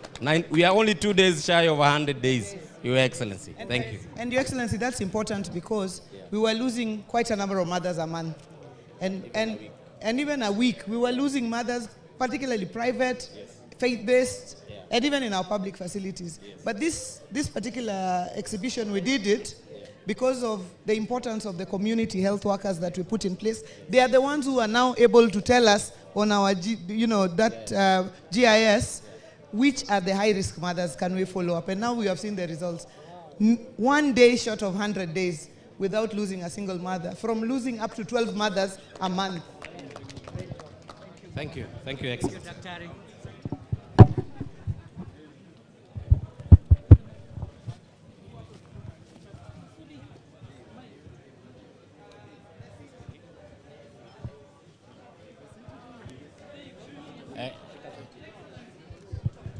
Excellency, This is the proposed Homabay city. We are, as we said during Madaraka Day, we want to transition Homabay into a city within the next 10 years.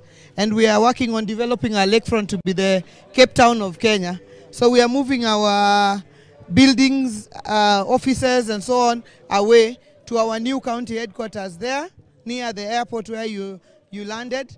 That area there is the Shauriako area. It's an informal settlement at the moment, but we are negotiating with you to see if we can have social housing, so that we can raise social housing, so that we can change the face of the town. But that's our vision.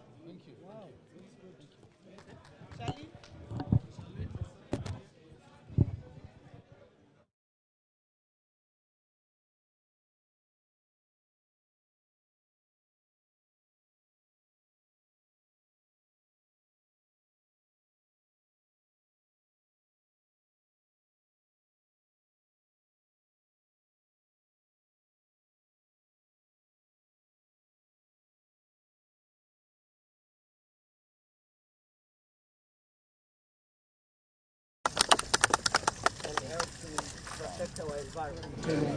All the 57 counties here now have a GIS laboratory that they have set up, and now we're moving in the registration. We've also supported the alternative justice system, which is a way of one of the major things that tying land is a part of production. Apart from that, we are on the area of climate smart agriculture. We just launched here a project that was signed by the government and found $50 million, which is actually coming to the Lake Region Economic Bloc. That is we launched it in March and is going to the 14 counties here. Last week, we launched what we are calling Kasha Project, which is employment for the youth in the ASAL counties, the 15 ASAL counties, funded by the MasterCard Foundation. This was launched in Turkana County by CS Beatrice School.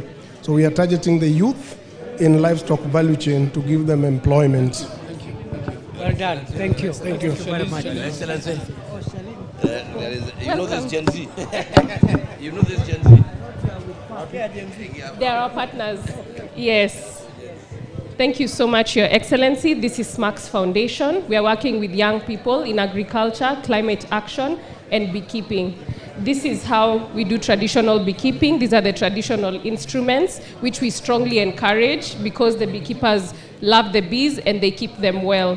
We are, however, encouraging them to move to improved mechanisms like the smoker, which only removes smoke from here. In the past, this removed both fire and smoke here, so it used to harm the bees.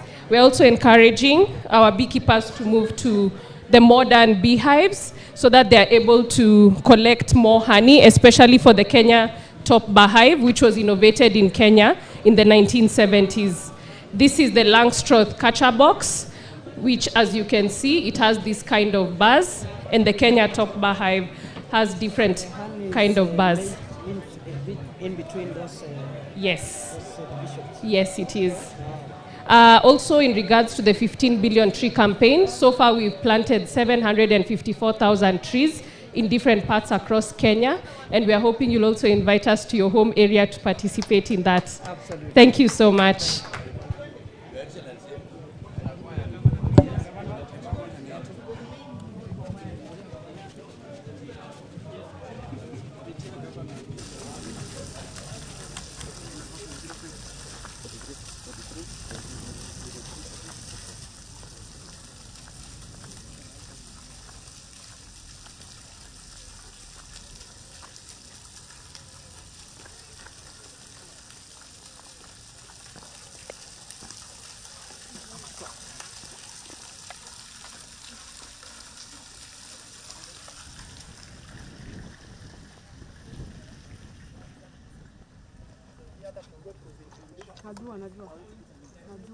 Kujitegemea na kuwekeza katika kaunti zetu ni manufaa ya ugatuzi.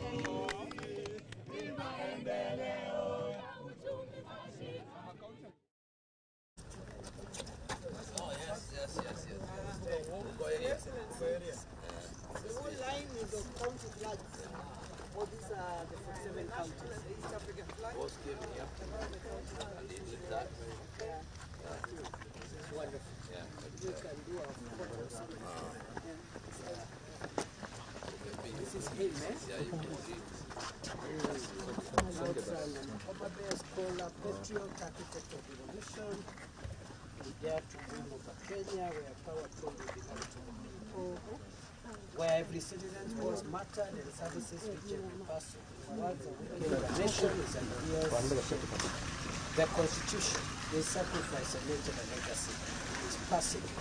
It became the foundation upon which revolution stands. Correct.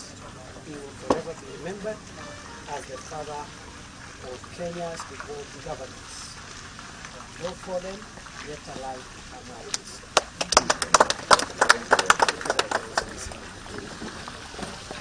Here we have a fountain and a map of the entire Kenya. And each county highlighting the key economic activities. So you can see livestock and camels in the north. When you come to the center here, coffee.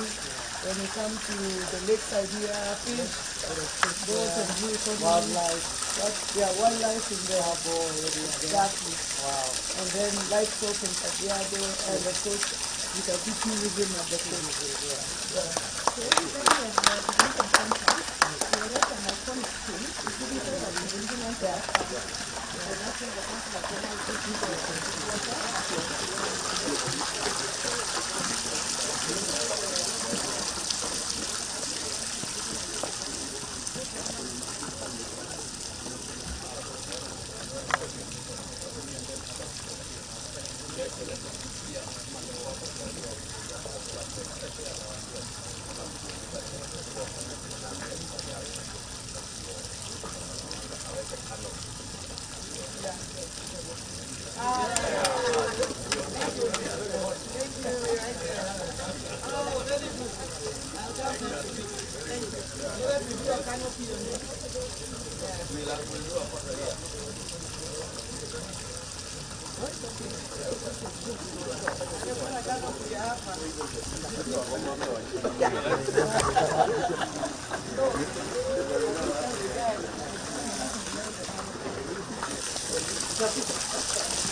So maybe just an appreciation of the view here. And this, of course, you have noted the floods. Yes, sir. Yes, The county floods, the entire country, the national and the East African flag. Yeah. So that's a pier that we opened with the Excellency. So this is part of just improvement of the lakefront, so that people can enjoy this view. This place was with KFS. It was a bush. It was a bush for bang smokers. This one. It was that.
going to give this land to what else? President of the nation of Kenya, Honorable Kithure Kindiki, O Lord. All the governors present, we place in your hands, O Lord, Her Excellency, the Governor of Homabay, all the leaders who are present here. And Lord, as we see the end of the Devolution Conference, how we pray, Lord, that may it be a blessing to the people of Kenya. For this is our humble prayer in Jesus' name. Thank you, Your Excellency. Kindly, we may take our seats. Your Excellency, the Deputy President of the Republic of Kenya, Professor Kithure Kindiki, the Chair, Council of Governors, our host governor, Deputy Governors present, Cabinet Secretary, Principal Secretaries, members of the Senate, the diplomats, the stakeholders, ladies and gentlemen. Allow me now to invite Mr. Latif to take over to the next program. Latif, welcome, sir. Thank you very much. Your Excellency, Professor Kithure Kindiki, Deputy President, the Chair of the Council of Governors, FCPA, Ahmed Abdullahi, the Cabinet Secretary for the National Treasury and Economic Planning, FCPA, John Badi, all governors present, all members of Parliament, members of the Diplomatic Corps, distinguished delegates, ladies and gentlemen, welcome to the closing ceremony of this year's very successful Devolution Conference 2025. Indeed, Your Excellency, we've had fruitful conversations and discussions in the last 2 days. Just as you walked in, we just concluded our final plenary session, which was on strategies for action in financial inclusivity, sealing the fault lines. Now, this was one of the plenary sessions that are taking place here, and very many other side events that have taken place since Wednesday. Fruitful discussions and deliberations. As we come to this closing ceremony, Your Excellency, you shall at some point be requested to launch the model school feeding policy that's been prepared by the Council of Governors. And just to give you a taste of what that is all about, I'd like you to watch our screens and take a look at this following video, which is a summary of what the model school feeding policy is all about.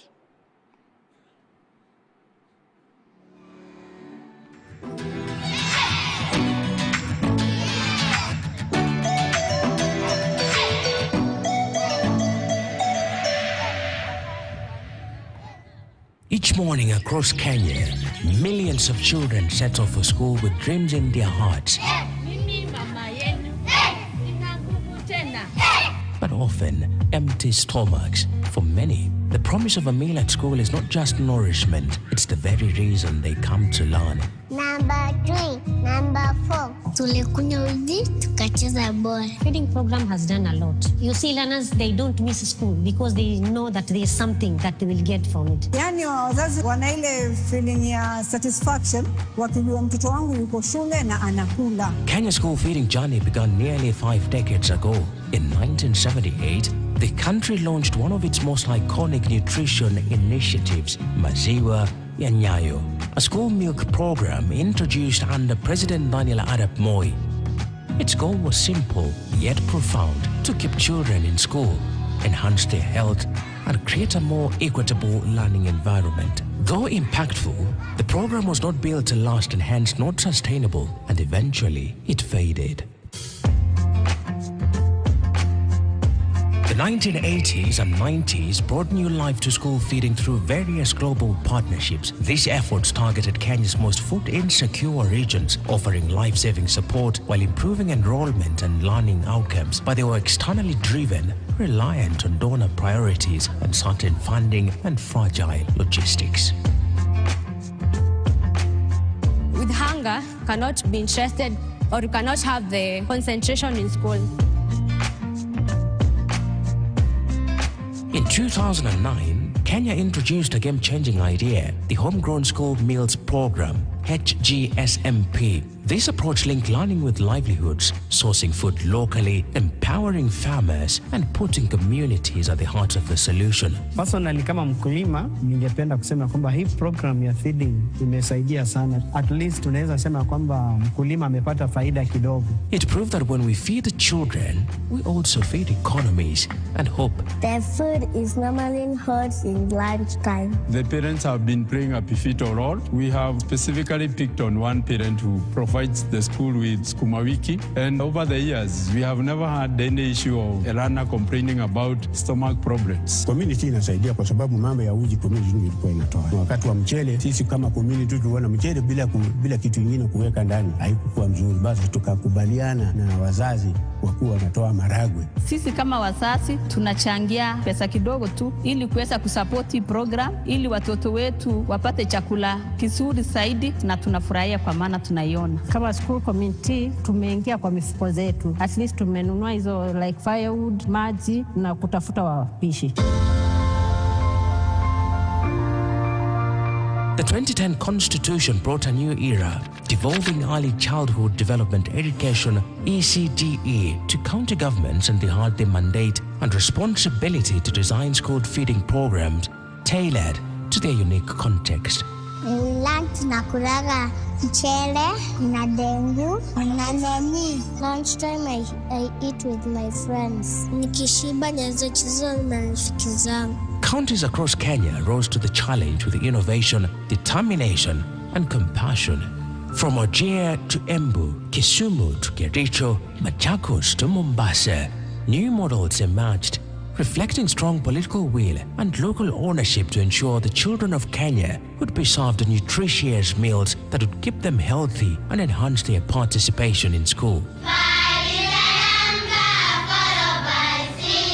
As you can see, we have got the growing beds and we also have the growing pipes. And the kind of vegetables that we do grow here are growing very fast. And therefore, we do harvest each and every week. That is necessary to supply adequate amount of vegetables to the school feeding program. Yet, despite the momentum, progress has been uneven. Without a shared framework, many programs were inconsistently funded, poorly coordinated, and unsustainable across the counties. The harsh realities of rising food prices and cost of living, poverty, climate shocks, social cultural barriers, and infrastructure gaps widened the cracks. Without a harmonized approach, even the best intentions can fail to reach scale. Most of the challenges that we face is infrastructural, where even the primary school sections don't have kitchen. They cook in the open. Sasa ninaomba nitengenezewe kitchen na majiko na nipewe kuni. That's why the Council of Governors, with the support of Food for Education, has developed a model county school feeding policy designed to be adopted across all the 47 counties. It is envisaged that with the full adoption by the counties, the policy stands to transform the lives of over 3 million pre-primary learners across the country. School feeding programs have consistently demonstrated their power to significantly boost enrollment and retention rates at the early learning level, underscoring the urgency and far-reaching impact of this noble initiative. Therefore, this is more than a document, it's a bold commitment, a promise to every Kenyan child that hunger will no longer stand in the way of their dreams. This model policy will guide many of the county governments which are yet to develop their own school feeding policies. As the Senate, we support this initiative by the Council of Governors and look forward to developing an overarching legislation to guide county governments on school feeding programs.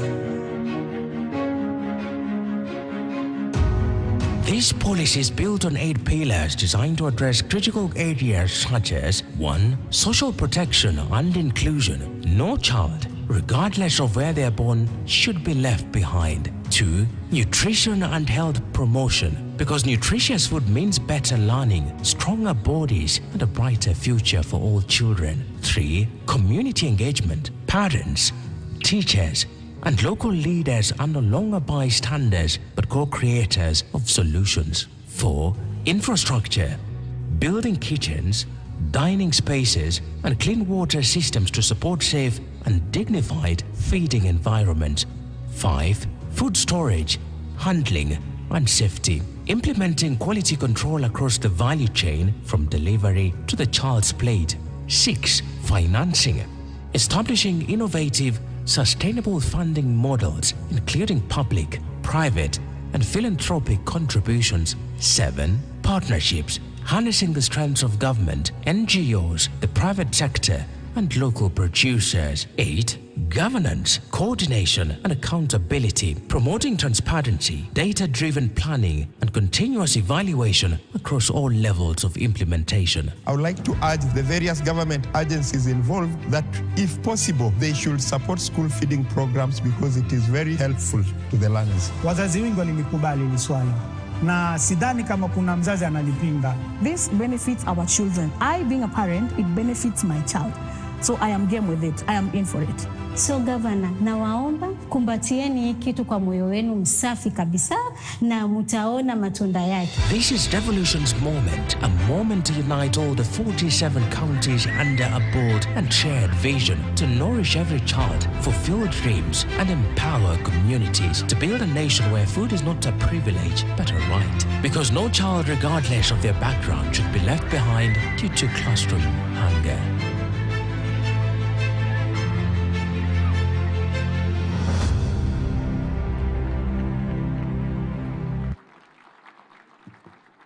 Please, a warm round of applause for that. Your Excellency, as you see, when we invite you here to come and launch, you will be launching something that's a game changer. And not just a game changer in terms of policy, but a game changer for lives. Because children will now be having a way and a means and a motivation to attend school and to remain in school. Allow me now, Your Excellency, to call up on stage the Chair of the Steering Committee of Devolution Conference, who is also the Vice Chair of the Council of Governors, and also the Governor for Nyeri County, His Excellency Dr. Mutahi Kahiga, to come and present the joint communique of this year's Devolution Conference. A round of applause, please, for His Excellency Dr. Kahiga as he comes up on stage. And let's take a keen eye and a keen listen to what the communique says, because 2 years from today, we shall all be holding them accountable for whether the realization of these actions. Thank you. Thank you, Eric. The Deputy President of the Republic of Kenya, the Chair of the Council of Governors, colleague governors, CS Bandi, all honorable members, ladies and gentlemen, I have with me the joint communique that is meant to be read at the end of this devolution conference. We have 24 resolutions that are broken down into 3 thematic areas, like you remember, the ones that we had: good governance, on human rights and social justice, on financing, equity and inclusion. I will not be able to read them now because we are constrained of time, but we are going to post them in our website. Thank you very much.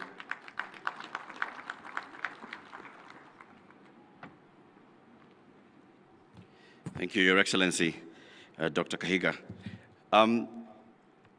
Let's now hear remarks from the host county, and we'll have the Speaker of the Homabay County Assembly, Honorable Polycarp Ouma Okombo, coming up on stage to give remarks on behalf of the County Assembly, and of course, talking about what the Homabay County has done in hosting us. And we all acknowledge that they have really done a splendid job. So let's give them a warm round of applause as the Speaker comes to deliver his remarks.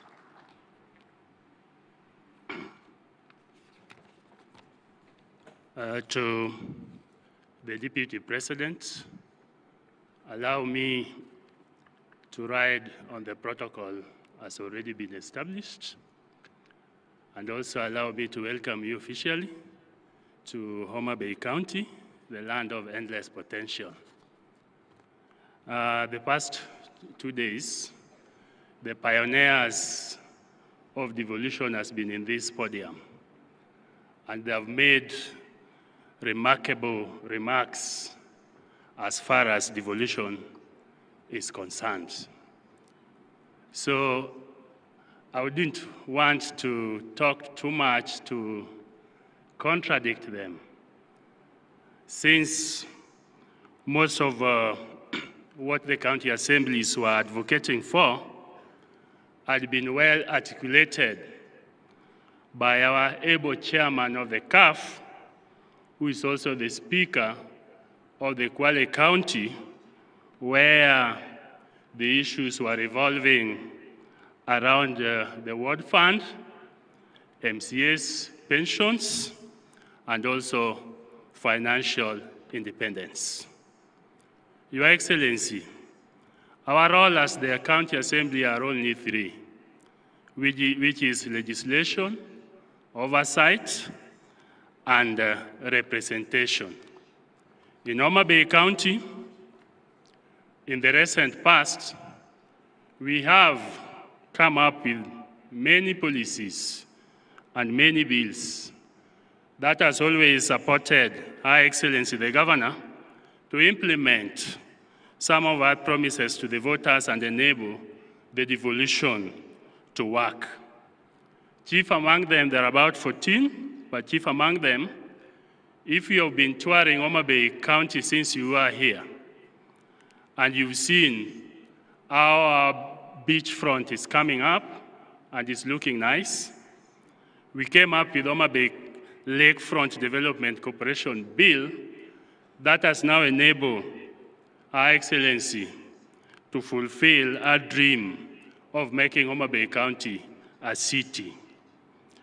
Also, because here, most of the panelists were also talking about how can we include the SMEs when it comes to the devolution. We also come up with the Homabay Entrepreneur Access Development and Affirmative Action Bill that will enable our SMEs to get what we call the initial outlay, which is the much needed capital for their businesses to thrive. Your Excellency, the Deputy President, down here, we normally believe that Baba is always right. When he did talk about the oversight of the governor and the county executive, he did mention that he would like this to be done at the assembly level, where we invite the governor and the executives. And it has been a controversial topic since yesterday. And even the panelists that have spoken some few minutes ago have also alluded to it.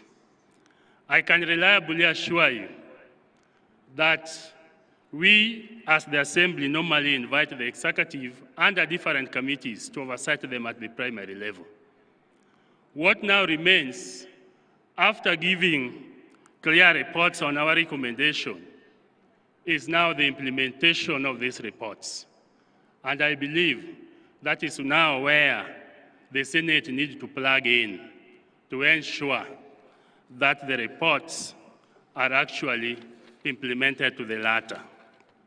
I have watched quite often when our own Senator Moses Kajwang invites different governors at the Senate level to answer some pertinent issues that affect the counties.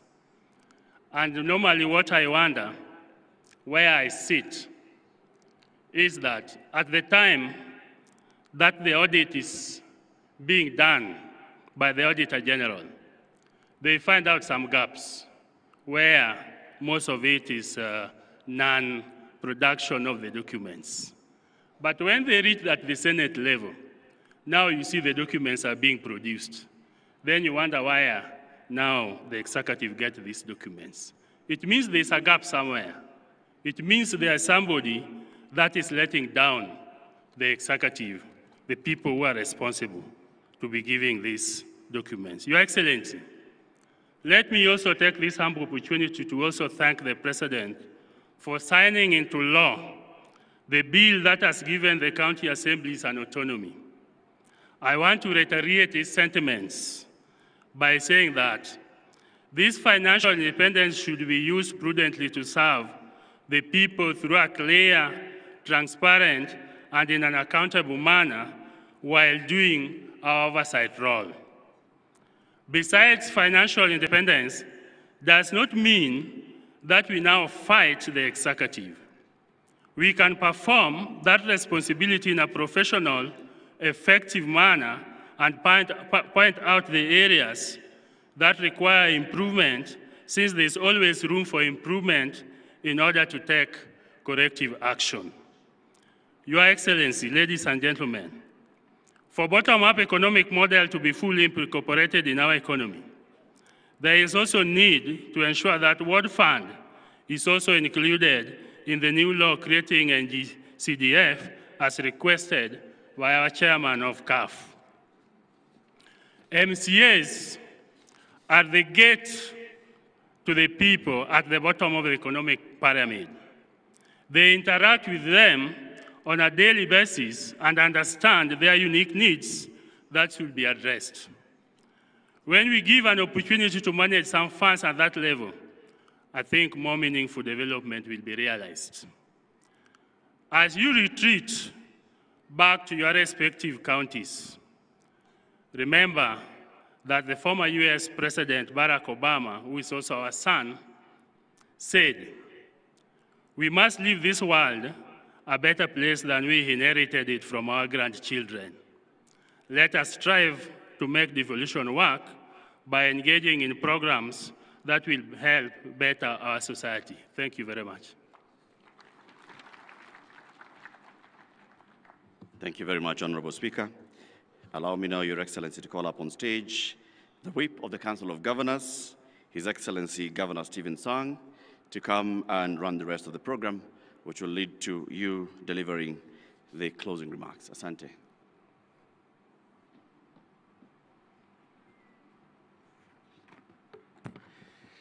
Your Excellency, the Deputy President, Professor Kithure Kindiki, the Chair of Council of Governors, the host governor, all Excellency Governors, colleagues, ministers present, and all delegates, on behalf of the Council of Governors, we want to take this opportunity to thank all of us for taking time to attend this devolution conference. We want to thank the President of the Republic of Kenya. We want to thank you, Your Excellency, the Deputy President. We also want to thank the Right Honorable Prime Minister Raila Amolo Odinga, all Cabinet Secretaries, all PSS, all delegates that were able to come to this session and attend this conference, all our colleague governors, deputy governors, MCAs, and the members of the public who attended this conference. You made a difference in attending this conference. Again, we want to thank Gladys Wanga, the host governor specifically, for pulling through this event. Your Excellency, the Deputy President, when we sat down and we agreed on Homabay, we knew Wanga was going to do well because we have always known her in what she does within the Council of Governors. We didn't expect that she would pull such a big and monumental event here in Homabay, and this is a good lesson for us. Maybe the next time we need to consider going maybe to the north and any other county, because indeed commitment can deliver such a big event. So Gladys Wanga and your local leadership here, led by the Senator, your members of Parliament, your MCAs, and the entire team of the leadership from Homabay County, we are very grateful. I also want to take this opportunity to thank our sponsors and our partners, particularly three of our platinum sponsors, that is Kenya Commercial Bank, Safaricom PLC, and Jospong Group of Companies. We want to thank those are our three platinum sponsors and partners.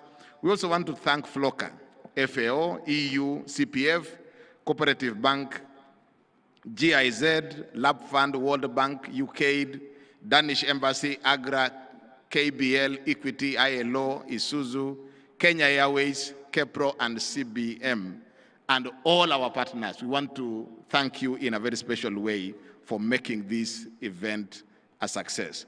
We also want to thank our host here, the Homabay National School, for giving us the grounds. We also want to thank Homabay Primary School. We also want to thank Lala Primary, KMTC Homabay, Got Rabor Masawa, for providing us with ample space that we used in this event. We also want to thank our vendors and suppliers, our exhibitors for making this event a success. Again, we want to thank all the counties for contributing to the Devolution Conference, all our participants, everybody that we gave the opportunity. Those who are running the 48 side events, we want to thank you in a very special way.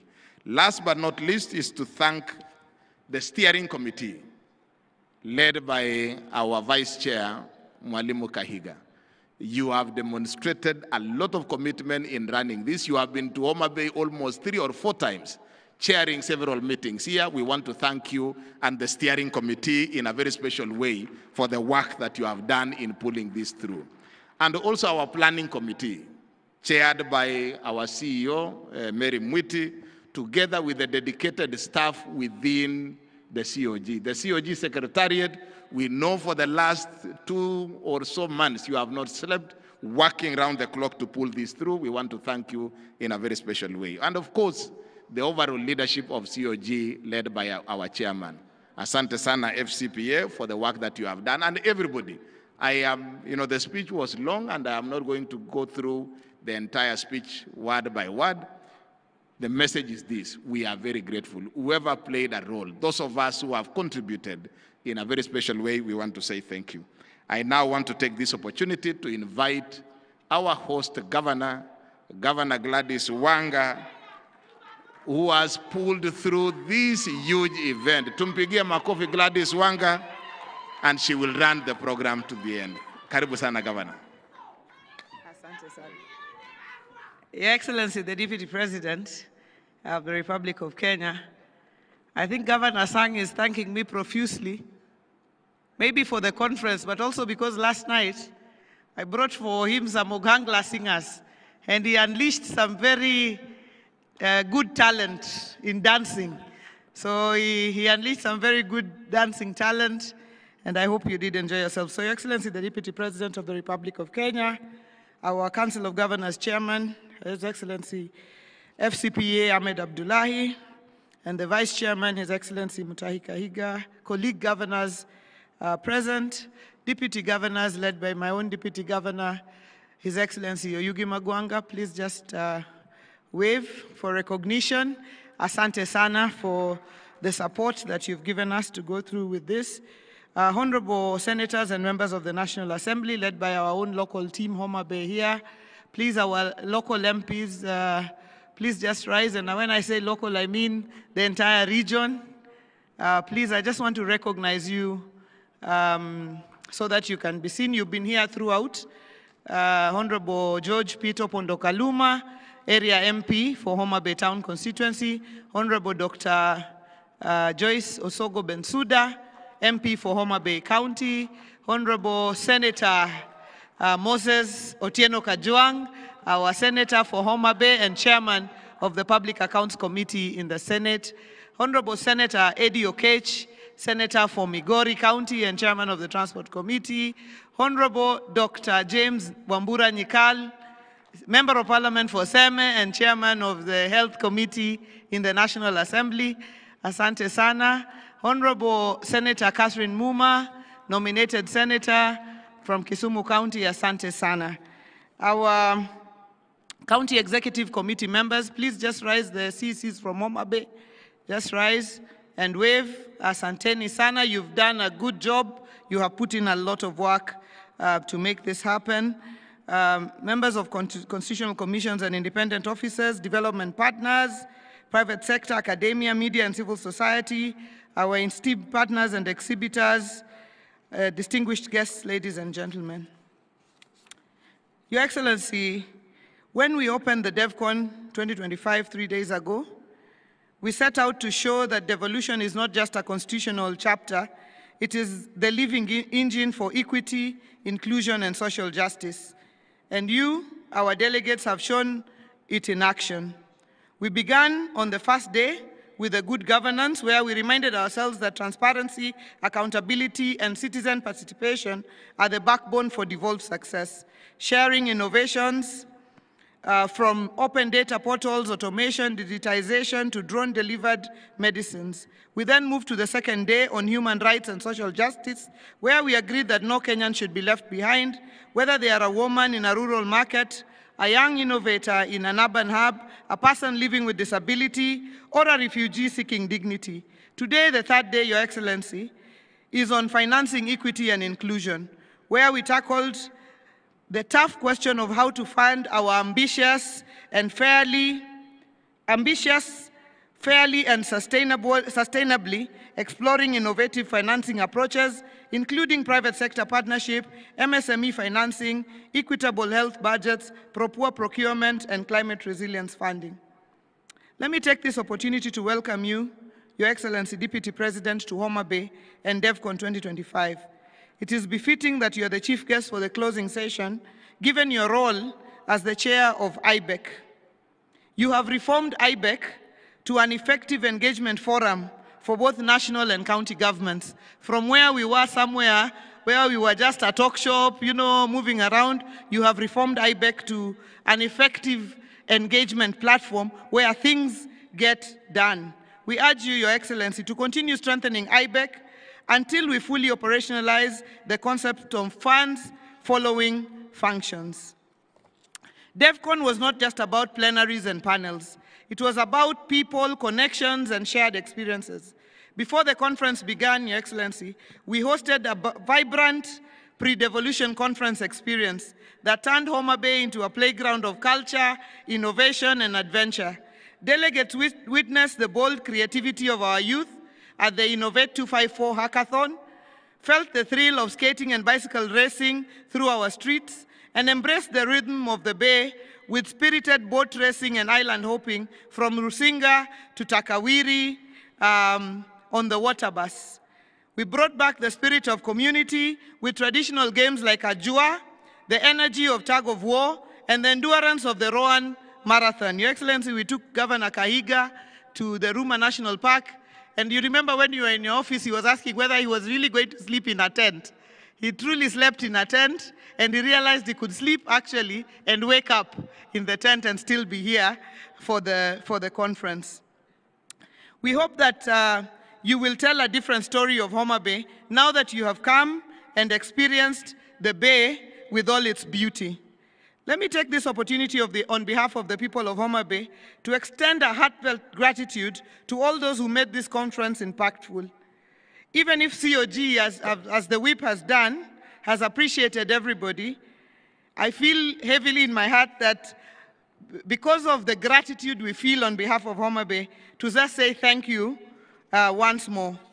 We thank His Excellency the President, Dr. William Samoei Ruto, for opening the conference and reaffirming the national government's commitment to devolution. We heard him loud and clear on the challenges he raised. For Homabay, we further thank the President for opening the Homabay County headquarters, the Ugatuzi Amphitheater, and laying the foundation stone for the Tom Mboya University Students' Village, being the first student accommodation to be launched in the entire country. We thank also the Right Honorable Raila Amolo Odinga for inspiring us with his unwavering belief in a Kenya that works for all. As the father of devolution, he spoke eloquently on the question of enhanced funding for counties. Funds should follow functions, and where the funds are held by the national government agencies, they should be released to counties. Your Excellency, Deputy President, we also thank you for honoring us today and helping us close this conference with wisdom and focus on devolution. To the Council of Governors and all the governors present for steering the devolution cause with a unity of purpose. I once again thank my colleague governors led by our chairman, His Excellency FCPA, Ahmed Abdullahi, and Vice Chairman, Dr. Mutahi Kahiga, for choosing Homabay to host DevCon 2025. We were the least expected of places to be able to bid and host this conference, but I am glad that you believed in us, and I'm also glad that we didn't disappoint you. The Prime Cabinet Secretary, His Excellency Musalia Mudavadi, who was our guest yesterday and shared important lessons on devolution, including the issue of stalled projects. The Cabinet Secretaries who attended DevCon 2025 and shared important perspectives on devolution for their dockets, the Cabinet Secretary, Honorable Adan Duale, our CS for National Treasury, who is also a son of the soil. Our CS, we are proud of you. We say money sleeps here in Homabay. People think literally if they come, they can see the money. But we thank you for working together with His Excellency the President and Deputy President to turn around our economy, and we are very, very proud of you as a son of this very soil. We also thank the CS for Tourism, Honorable Rebecca Miano, the CS for Energy, Honorable Pio Wandai. We thank the principal secretaries who have also taken their time to be with us here today and even the previous days. And the ones who are here today, please just rise. We'd just like to recognize you as well, the principal secretary for Medical Services, the Principal Secretary for Children's Affairs, Karen Agengo, the Principal Secretary for Devolution, I can't see too well, but our other Principal Secretaries, Asanteni Sana. Thank you very, very much. The Senate for protecting and defending devolution, and for the senators who attended our conference led by our very own senator and the Speaker of the Senate, Speaker Amason Jaffa Kingi. The National Assembly for ensuring our legislative frameworks respond to the realities of our people, and for the MPs who attended DevCon 2025, led by the strong Homabay team. The County Assemblies Forum, the County Speakers, and all MCAs from Homabay, if you're here, just rise and wave as well. Asanteni Sana. Our development partners for investing your time, your expertise, and resources in this particular conference. Our pre-DevCon partners, including the Kenya Shipyard Limited, NUPEA, the NSDCC, KWS, KTB, SHOFCO led by Dr. Dede, our UN Mandela Award winner, and all other partners. Our delegates who traveled from far and wide, some crossing oceans, your presence has enriched these deliberations. Our service providers, the DevCon Steering Committee, and the Technical Committee led by our CEO, Madam Mary Mwiti. Because I was here with you guys throughout, I know the work that you've done. I don't know if the Secretariat are here. Please just rise and wave. You guys have done a great job. Your Excellency DP, when you see a conference like this, sometimes you think there are huge people, event organizers who are doing the work. The work is done by some young men and women here, led by Madam Mary Mwiti, and they do an excellent, excellent job. I leave you with a thought that promises are like babies, easy to make, but hard to deliver. Let us ensure that the promises of DevCon 2025 are not confined to the communiques, but are translated into tangible change for our people.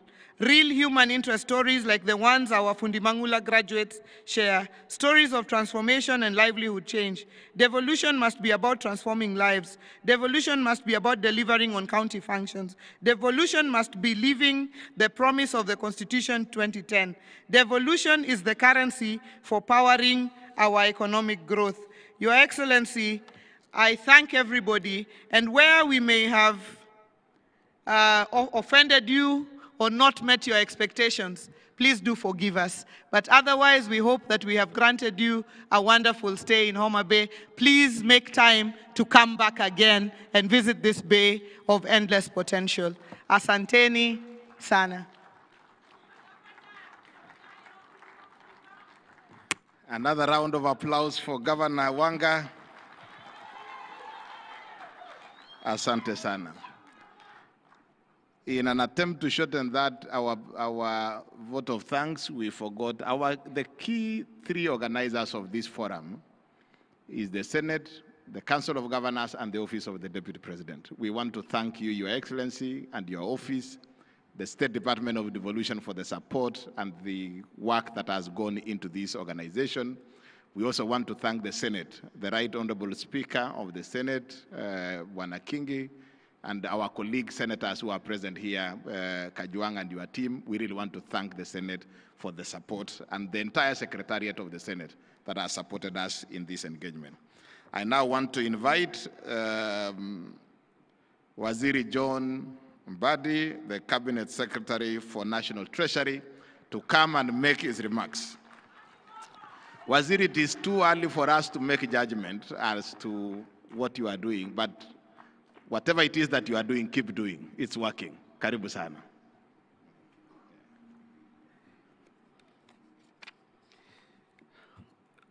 Your Excellency, the Deputy President of the Republic of Kenya, Professor Abraham Kithure Kindiki,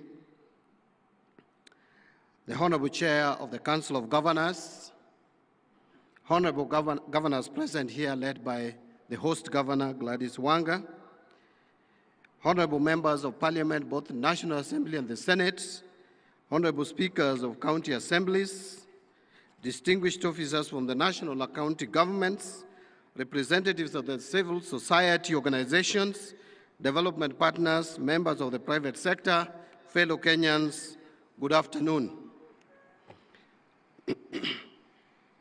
It is my honor to be present at this Devolution conference, which has adopted a theme for the people, for prosperity, devolution as a catalyst for equity, inclusion, and social justice.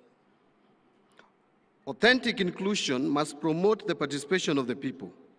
Broadened participation that is in line with the principle of prudent management of public resources dictates that we move from the national space and engage at the devolved space where the people are. When you communicate clear and progressive messages, as has been done by the presidency, you find wide support by those who mean well for the nation. And of course, in a big nation like ours, you can't also fail to find the bad apples. A few people will never believe that the country is moving forward, and you will see them all over the place. You'll find them even outside the country, stationed there to talk negatively about the country. But we live with such people amidst us. This is why this conference theme aligned fairly well with the theme for the budget statement for the financial year 2025-2026, which I read on 12th of June 2025, that is, stimulating sustainable economic recovery for improved livelihoods, job creation, and business, and national prosperity in line with the bottom-up economic transformation agenda. This national administration's commitment to devolution is evident. The equitable share transfers have financed roads, health facilities, water projects, and other critical infrastructure across our 47 counties. Your Excellency, I would pause there a bit and just mention that I believe for the first time in so many years since devolution began, that we were able to agree on shareable revenue and have the division of revenue bill assented to before 30th of June of the financial year leading to the next financial year. This came about because of cooperation and understanding between the national government, the two arms of the legislature, and the Council of Governors, where, Your Excellency, you will remember that when the Parliament asked that we allow for not less than 415 billion to be allocated or put to the shareable revenue, I actually called you, Your Excellency, and informed you about the same, and later called His Excellency the President, and we mutually agreed. And when I communicated to Parliament, we were able to crack it and agree in a record time.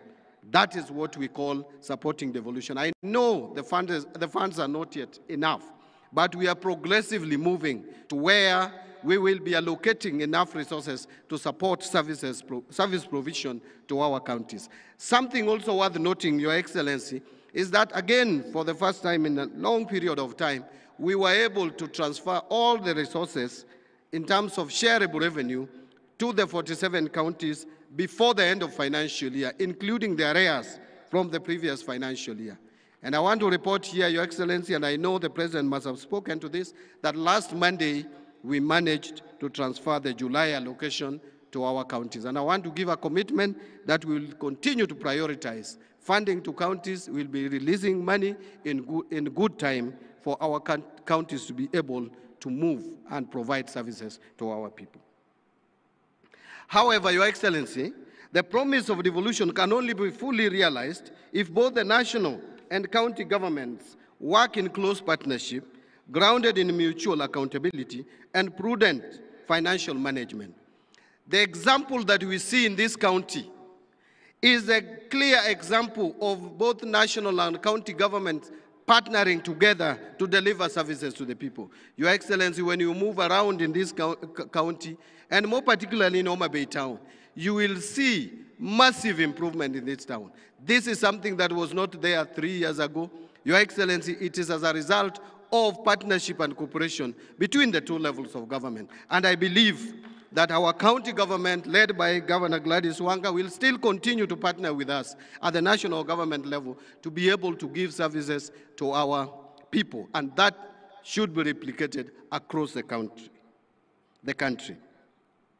Your Excellency, ladies and gentlemen, the rich discussions at this conference will align to and find support in the National Treasury at implementation. I want to guarantee that.